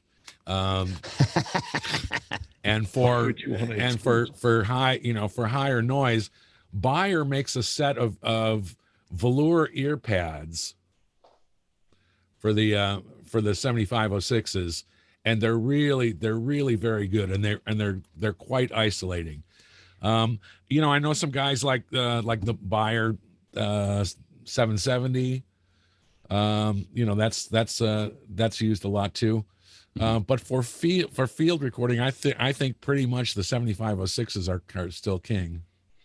Go ahead, Carl. So the Sennheiser HD 280s, they will cut out everything. They're a little bit bassy, so they're really good for music, for creating music, but they're perfect in the field because they'll pick up everything. Go ahead, Roscoe. Yeah, same thing. The Sennheiser HD 300 has a product they can add on called Active Guard. So anything above 110 decibels will be cut off to your ears just to protect your hearing. Yeah, go ahead, Jesse. Yeah, the headphone that a lot of mixers use for high noise is made by Remote Audio. They actually put the 7506 drivers inside of these giant helicopter style headphones that'll cancel out anything under the sun. And who makes that again? Remote Audio. Oh, nice. Go ahead, Greg. Yeah, that's kind of an offshoot of True Audio. Those were originally designed for NASCAR. I have a pair, and they work really great in high noise environments. That's great. Next question. From Eddie Martinez. I think that's the next one. Yes. Eddie Martinez in Palisadro. What is the consensus for audience sounds, clapping, cheers, etc., to mix into the main mix? A venue mix. XLR off the board typically does not have any crowd ambience mixed in. Yeah, go ahead, Leland. If you're gonna do it, try to record it yourself live from an actual audience. Don't go getting recordings from like Orange Audio sites that say download this auto clap track or whatever. Those are the lamest things you could ever use. Go ahead, Greg. Typically for me, with any live event, especially music, I'll hang a pair of just a pair of cardioids, you know, close to above the stage, like maybe on a light rack or something, facing out. Now that does two things. I get a little bit of the crowd, but what I'm really interested is getting that live feel to blend into whatever I'm getting from front of house. Yeah, go ahead, Courtney. Yeah. And unless it's a live stream, I would always keep it isolated on a separate track and not mix it in until post, because you only want to use it to sweeten. And if you keep those mics open and mixed in during a live performance, it'll pick up the audience PA and cause all kinds of degradation of your original sound. Go ahead, George. If it's an event where you know actually who is in attendance, like a wedding, one time the client, my friend who was getting married, was really unhappy with the audio that was captured for the wedding. And I was like, hey, how many people had iPhones there? He's like, well, tons. I said, get everybody's audio from all their cameras. Let's grab it all, put it in Dropbox, send it to me. And I did a mix using selections from all these different iPhones in the audience. And it just immediately just brought life to it, perspective. You could pan them around. It was it was really cool. I was blown away with how good it actually sounded. That's awesome. Yeah, go ahead, Roscoe. Always hang two audience microphones. Invariably, a kid will find one of them and start talking into it for the rest of the show. For corporate events, mostly what we've done, or a lot of what we've done, has been we've done a wide variety of things. But the one that was the most straightforward, because as Courtney said, we're just sweetening it. We just want to hear the reaction. We're not trying to make the crowd for a corporate event. We're not trying to make the crowd part of the show. We just want to hear them laughing or clapping or whatever. And we took actually labs and put them on the inside or just on the corners of the DSMs, the downstream monitors. So the downstream monitors are below the stage, right in front to the audience. And they are typically, there's 2 to 4 of them out there. And you put little labs on there to pointed outward towards the audience, and it just kind of captured those things. A lot of times it's a last minute. In the design phase, we're not given access to putting them in a lot of other places, and so it was a place that we could easily kind of quietly run some mics, and it's worked really well. You know, like it's just a hard point that most people don't mess with, that doesn't need a stand. You literally run a cable out and you put it right on the corner of the monitor, and it definitely is effective. And Brian Maddox could probably talk more about it, but that's the one. He's the one that kind of concocted the way we do it. So we had like a little audience kit that would always go out. Next question. All right, from Roscoe Jones here on the panel. How often should you tune a mic? My K3U ME80s seem to need more shop time than my cheaper AT815Bs. Do newer mics still need tuning? With great power comes great responsibility. You know, like it's just when things are finer tuned. I mean, ask someone who owns a more expensive car how often they take it into the shop. You know, oftentimes it needs a little bit more work. Go ahead, Leland, and then Greg. I can't help it. You can tune a piano, but you can't tune a fish, and not all mics are tunable. But yes, if you have one that is, I would certainly keep it in. Go ahead, Greg. Greg. I think I've only had to do tune-ups on 2 mics in my entire career. The one was an RE20 that just stopped working for some reason, and the other one was a Shure VP88 mid-side stereo mic. But other than that, I've never had a mic in the shop. George?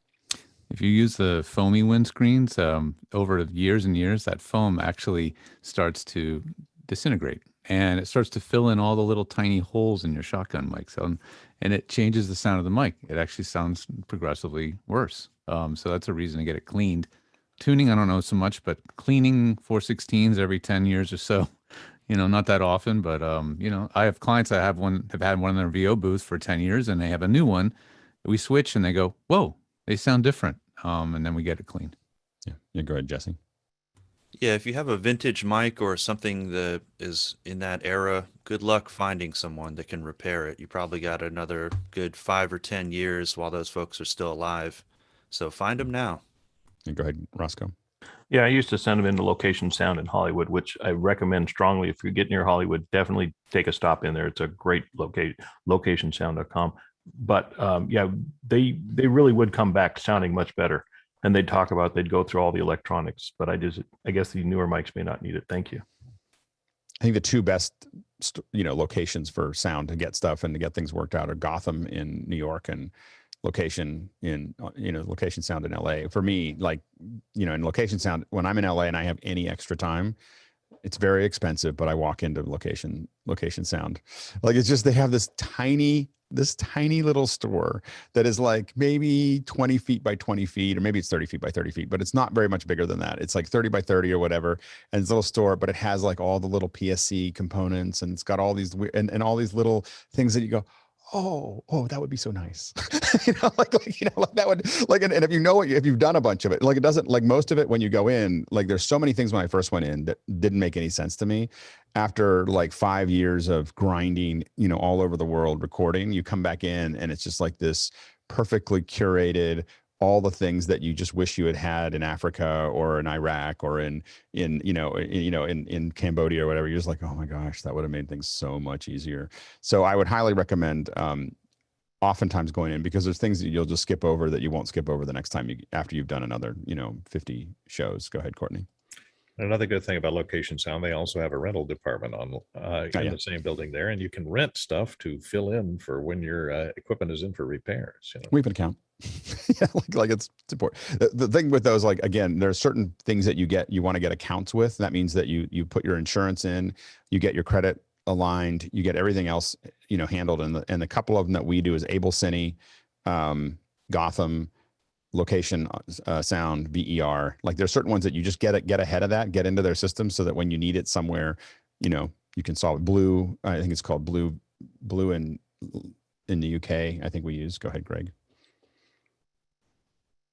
And to Courtney's point, another great thing about the rental is that if you're thinking of buying something, you can rent it for a day or 2 days, and really give it the run through, before you lay down the big bucks. When you become a high volume customer, you can just call them and they'll send it to you. like you're like, hey, I'd like to borrow it. Like, as soon as you're using a lot of their gear, with any renting house, if you're using a lot of their gear, you can usually call and say, can you just tell me when there's a down day? I can get it for a couple days. I want to test something, and they'll send it to you because they know that that'll turn into something. Next question. From Liberty White in Atlanta. For a person on the street interview, what is a good microphone and recorder setup? Small to mid recommendations. I guess that's budget wise. Go ahead, Carl. So I'm going to go with what Formula One use when they're in pit lane and they're actually starting up the cars and they want to get good audio. There is the MD46. So this is always go to. You'll see this probably looks a little bit different. You've probably seen this mic a million times. It just doesn't have sponsorship on the top in a fluffy, or it doesn't have the cube on as well. So these things, they'll come with the cubes as well. You can buy them with that. As far as a recorder, the F2, as we spoke about the Zoom F2 recorder, that'd be a cheaper one that has float. You want to do 32-bit float if you're doing on the street. If not, MixPre3, if you've got a bit more money, that also does 32-bit float. Yeah, the MixPre3's preamps are a lot quieter than the Zoom preamps, and so they'll give you a little bit more room to work. But that comes at a cost. I would highly recommend, as Carl said, the reason that 32-bit float is so important is because your volume levels are less important. You want to hit it close, but you can vary a lot in up and down when especially as a single person, working on this, like, not, when you don't have a whole big team. The 32-bit float gives you a much larger target to hit as far as being able to recover that content. So it really makes life easier. I wouldn't buy a field recorder with I wouldn't buy a field recorder that someone by themselves is going to go out, or someone with less experience. It's not a engineer. If someone like that isn't going out, I would always have 32-bit float in the mix. Go ahead, George. If you just want a single device that's super pro and has incredibly amazing magical auto level, there's a company called Yellowtech, TEC, and they make this really interesting handheld mic. It's really for, I think, literally man on the street here's a mic, talk into it, interviews, but it records internally, and their proprietary level detection thing, it's called LEA, LEA. is like absolutely magical. It's not AGC. It's like an incredibly smart microprocessor controlled gain control that responds and reacts. And so if you want something you don't have to do a lot of post and just throw it up, it's pretty dang cool. And they make an interface that has the same technology in it just to record through. So it's neat stuff. Next question. From Keenan Campbell in Princeton, Illinois.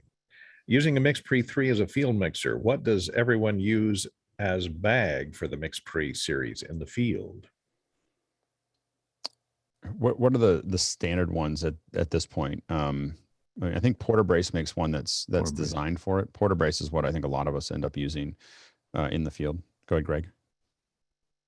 Yeah, Porter Brace or Orca or yeah, those are probably the two biggest. I don't know, Courtney. And the good thing is that you do want a specialized bag, because what it does is gives you access to the out. It's designed for it.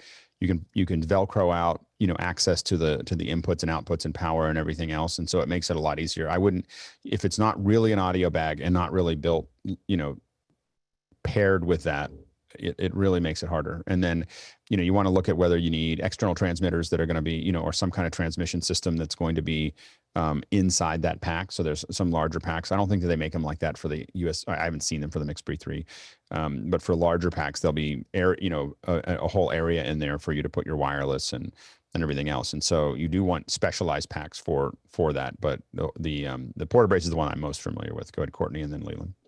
Yeah, like everything Alex said, Porter Brace, if you get it one, and they design them specifically for each of the MixPre series, because and the little pouch that holds wirelesses has internal cableways, a path for internal cableways to go from the receivers to the input of the MixPre. And that MixPre, you have to be able to get to the batteries at the back, and so they have to have zippers and things, or a little Velcro access ports to be able to change the batteries quickly, and room sometimes for a BDS or a battery distribution system, so that you can put a Sony F1 into the bottom of them and distribute the power to your wirelesses and your recorder from a single battery. And that makes things a lot more convenient. And there are a lot of bags that are designed around that battery distribution concept.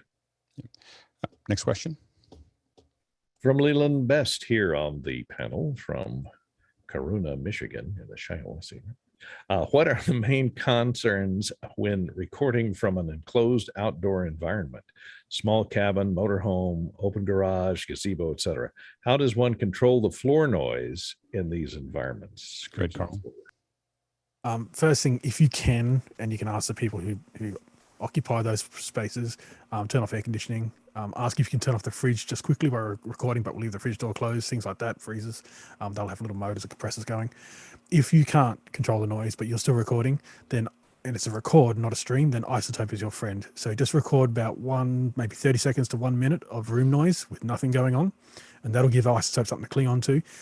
After you've used isotope, and there's degrees how much you can pull it down. You can pull it down all the way or just part of the way. It'll change the timbre of whatever you're recording. So someone's voice will sound a little bit different. Their timbre, which is how many harmonics are in their voice, that'll change, but you're getting rid of the noise. So it's there is a compromise, but it may be more legible what they're saying, and maybe less annoying if there's not a ringing air conditioner or a fridge or freezer or something in the background. Go ahead, Leland. I was kind of concerned about bouncing echo of outdoor noise hitting the walls and the surfaces, the ceilings and floors of those types of units, and how you would control that. Or is there really any concern over that? Is there a way to damper that noise that's surrounding the building or the unit or anything like that? We do it when we design spaces. Oftentimes when we're designing what we put in, we design soft areas into the design of a room or a space or a gazebo. We'll design things that are specifically diffusion, but they are like a plant, and a thing, and and something that's soft and over here. And we think about those things a lot. Even curtains and other things in areas that may not be as seen. But where we can, we think about different things that we can put into the set dressing that's just going to create complexity in some areas that are going to break it up. So you don't have just, and it looks nicer too. Go ahead, George. Yeah, you have to think about what's it worth spending and building room construction, decoupled structures where the vibration. I'm assuming like a temporary, like you're just doing a show. Just doing a show. Okay, gotcha. Yeah. Yeah, if it's real time and you need to deal with real time, Cedar is the gold standard for that noise reduction issues. If you want to do it on a budget, you can run a plugin called Bertom, Bertom denoiser. I found this recently, and it is really amazing. And it's basically honorware. You pay what you feel is worth, and you can tune it extremely well to deal with room tone levels exactly how you like.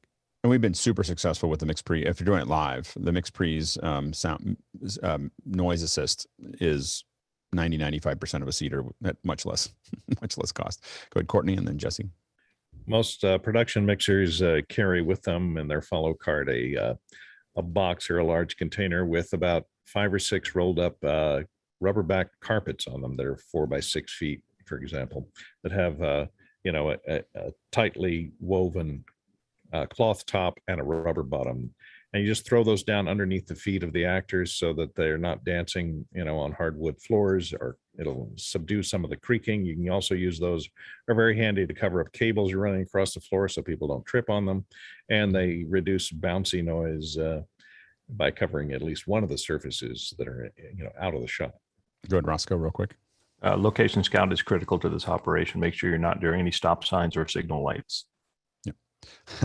Yeah, absolutely. Next question.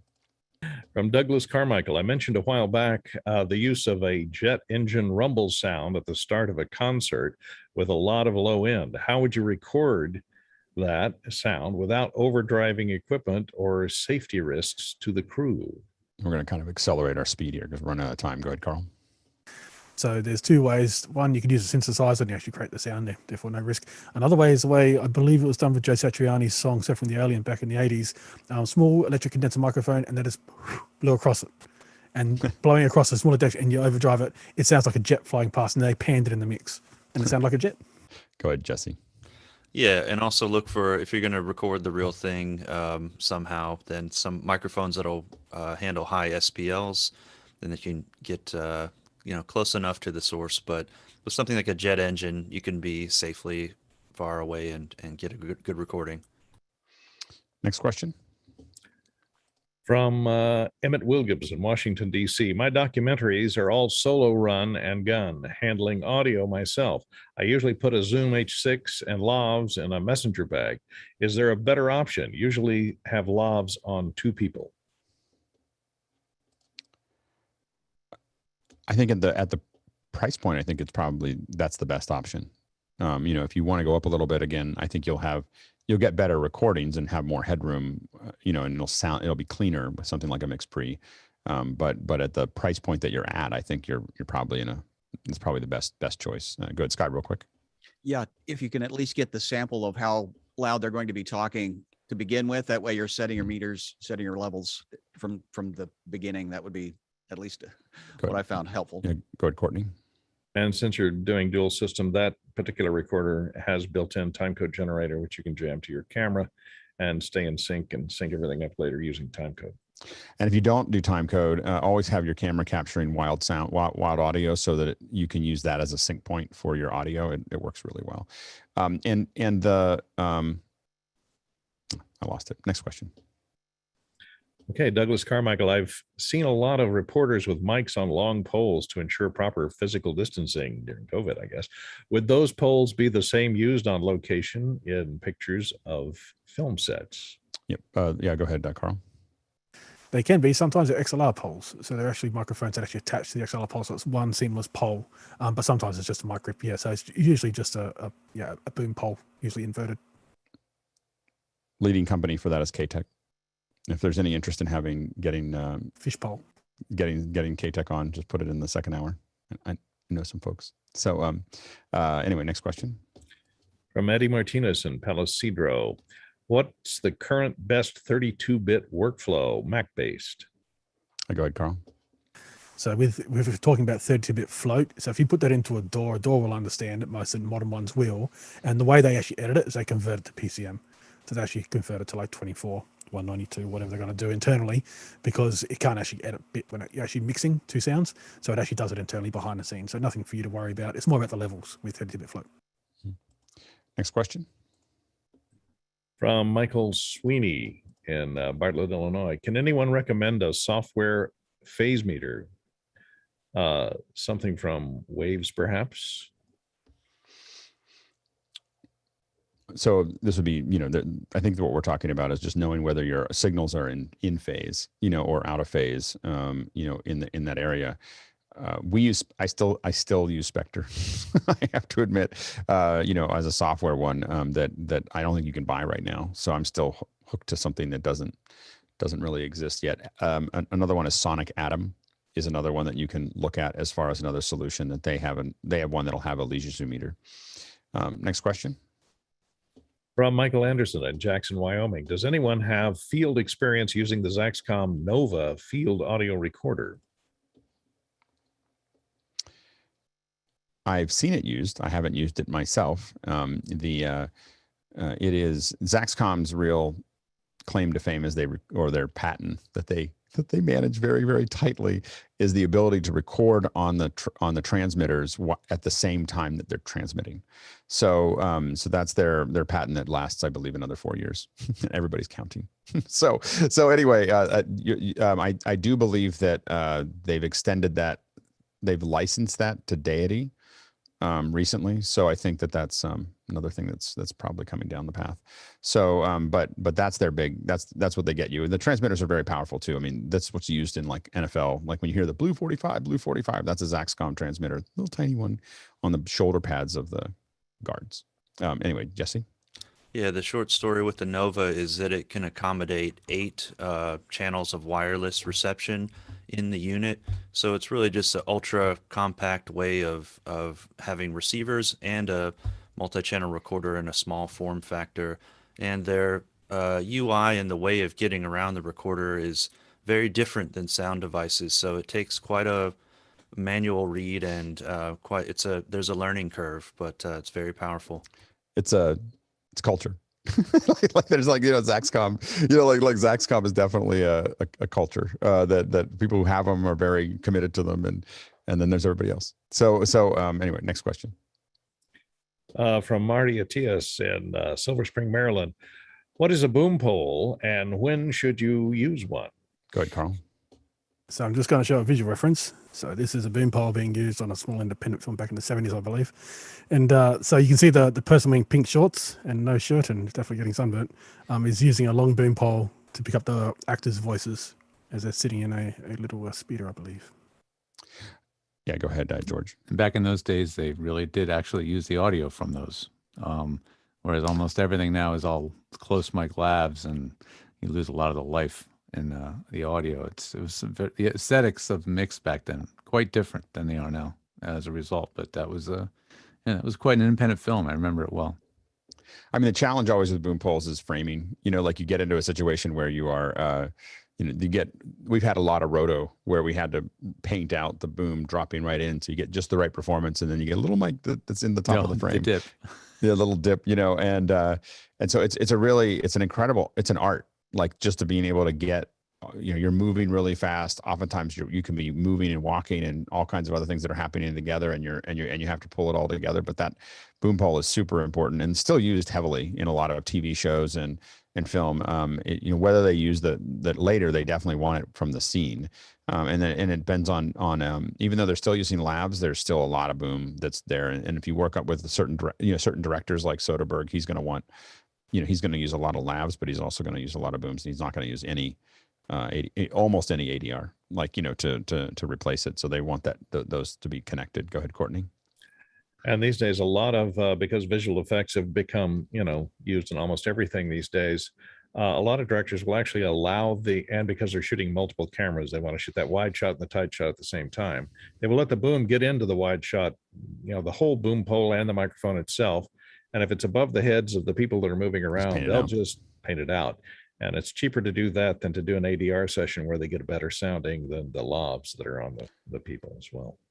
And a different sound. Like you can hear, once you get much more open and natural sounding. Yeah. When your ear learns the difference between ADR and the natural sound, you can hear it. And in one talk, you might hear it switch back and forth. Like you listen to the big Braveheart speech, and I can tell you where they went from on location to ADR to on location, because it's just almost impossible to capture the nature. Next question.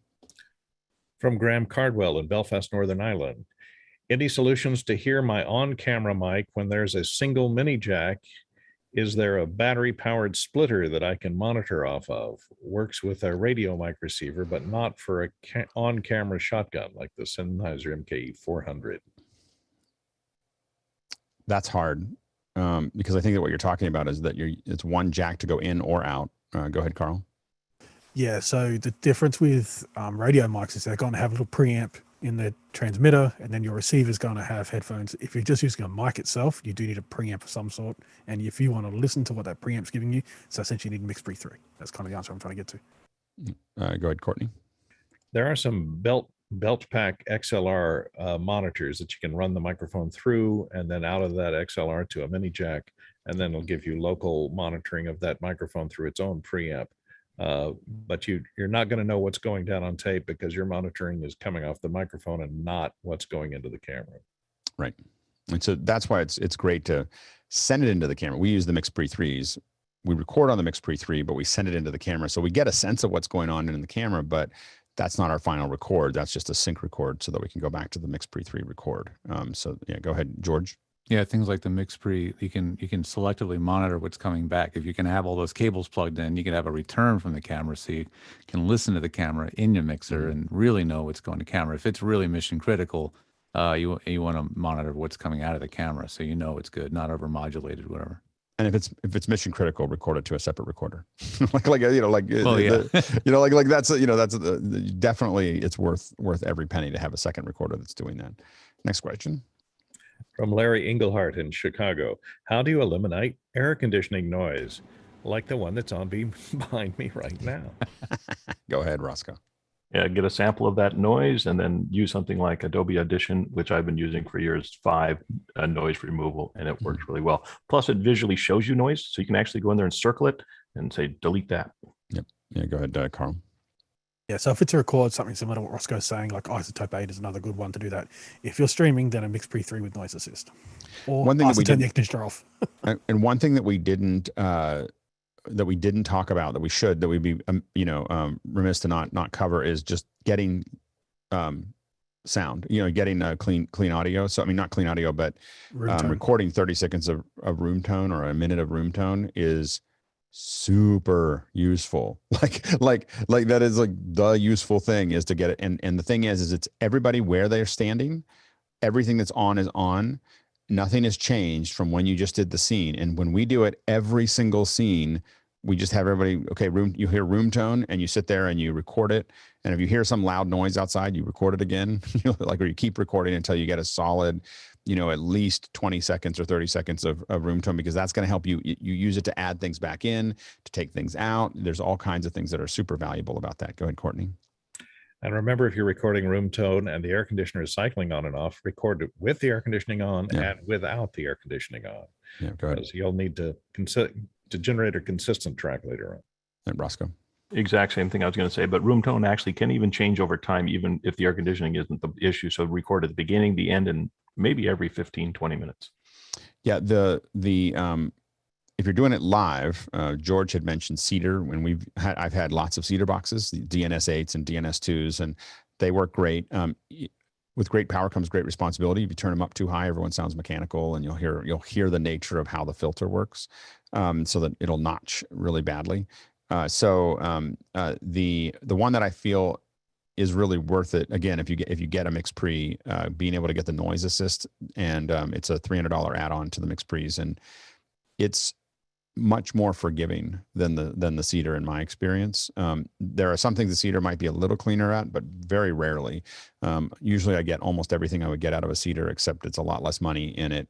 It's more forgiving when you turn it up. It doesn't notch out as fast. Go ahead, George. Yeah, it's like getting a Cedar for free, or it's actually like getting a MixPre for free, because the cost of a MixPre, a Cedar, with that plugin, is like cheaper than a Cedar. You could buy a MixPre 10 and you still be at a third of the cost of the Cedar. The Cedar box is like $4,000. They make a little portable Cedar now. It's a 2-channel mic preamp that will do all, but it's still way over $1,000. So Right. Yeah. Yeah. So, interestingly, the Cedar plugins for other people have now dropped to $300.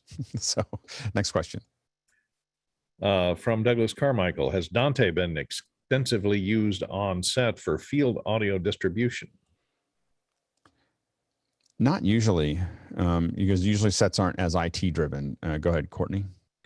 I've seen a lot of mixers use it if they have to position their cart remotely, and during COVID-19, that is a necessity a lot. And so only the boom man is allowed to be on the set with the actors. So they will run a Dante box so that they can put their wireless mic receivers and the boom man in the set, and the mixer can be located more remotely. Absolutely. Jesse? Oops. Yeah, there's a guy named Cujo that works out of Atlanta that has this exact setup. He uses like a Pharaoh fish Dante interface, and he remotes all of his receivers so they're close to the set, so you can check out his setup. And the big advantage of that is that you just don't pick up any of the analog noise that might be coming back with everything else. And so you have a really long run, and over Dante, the chances of getting a much higher quality record is much higher. Next question.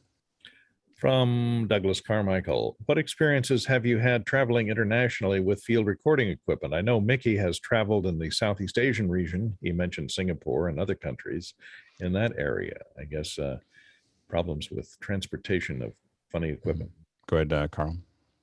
So if you've got some decent recording equipment, then a Carne is something you want to remotely look into as well. Yeah, there's a Carne system. Once you start getting things where your individual components, or each individual component is over a couple grand, underneath that, no one's really going to care. But if it starts to look like real equipment, you're going to look at you want to research Carne, and we're going to try to bring Boomerang in. If someone reminds me and puts it in second hour, I'll reach out to Boomerang. We've used them a lot. They handle our Carnes, but a Carne system, if you're going to bring a lot of hardware in and out, you also want to know exactly what the product is, and keep your serial number straight and all those other things. The Israelis will want to tear apart your audio equipment. like I'm just letting you know, on the way out, not on the way in. You'll get in on the way in and you'll be fine. But on the way out, they'll be like, they'll want to take, they try to take my 442. And I was like, you can't have my 4. I got a show in New York. So anyway, but you just, the other thing, if you're going to a non-Carne country, don't use Pelican cases.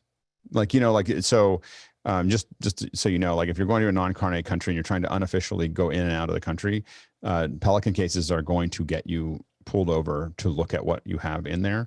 Whereas beat up tourist cases, oftentimes, or nice ones, we buy Tumis and then rebuild them all inside because Italy's a non-Carne country. Courtney? And traveling, I want to warn you, traveling without a Carne, what happens a lot of times, especially if it's high-end equipment, if you're coming into a country, they will confiscate all of your equipment and hold it until you pay the import duties on all. Which is like 25%. Yeah. So Australia or Africa, yeah, you're going to be there, and they'll hold on to it till the check clears, and then you have to get it back out of that money back out of the government when you leave, which is sometimes more of a difficult situation. Jargon alert. What's Carne? What's Carne? Yeah. A Carne is if you search Carne countries, a Carne is it's a piece of paperwork that basically theoretically tracks all your hardware. And it's basically an agreement between countries that say, if we use this system, we say we looked at everything and we stamp it on when it leaves. It says all this stuff with all these serial numbers have this is the serial numbers that left, and U.S. Customs stamps it. Then you go to Paris, and when you arrive, Paris verifies that everything arrived, and they stamp it. And when you leave Paris goes, they look at everything and they say, this is the same stuff, and it left. And then when you land in the United States, they say, yes, everything came in. And then you send the Carne back. And so that's and so and there's Carne services, that will do. Boomerang is the one that we've used forever. They're the best, in my opinion. We've used a lot of different ones. They're the best. But now if you don't change your kit, that Carne will last for a year. So you don't have to keep it. Now, we had to get a Carne for everything because every kit was different that went out. So that's why we know Carne so well, is because we had to do it every week, or every other week we were doing a Carne. And so you're constantly doing it. But once you have it, if you have a set kit, you just need a Carne. People travel. I know people that travel all over the world, and they just keep adding stamps. Went in, went out, went in, went out, went in, went out. You can cross things out. you know, and say this didn't or whatever, don't ever, like, you're now asking for 2 hours at the airport. So we're super careful about it. Now, people will tell you have to carnet everything. We don't carnet anything under $500. Like, no one notices. It's like extra things. And the other thing to know is they're only looking for the things that are in the list. They don't look at every single thing. They open it up. And if the more organized you are with the carnet, the less they look, you know, so that, you know, like, and it's not that, you know, if you're honest and, you know, it's like, but we have a list with all of our cases and all the serial numbers against the carnet with a little list of which case it's in and everything else. And so we open it up and we look at them and they go, okay, I want to see this serial number here. And we look at it, we find the case, we open it up. And when you do that a couple of times, they know that you've done this a bunch of times and it smooth things out, you know. So anyway, that's the way I would approach it. But that's a whole nother second hour. Next question. From Douglas Carmichael. I remember seeing an introduction in an IMAX theater, which was a flight through a city with realistic ambiances and vehicle sounds. What equipment could you take with you that would record spatial audio and could be carried in a porta-brace? Go ahead, Carl. I know.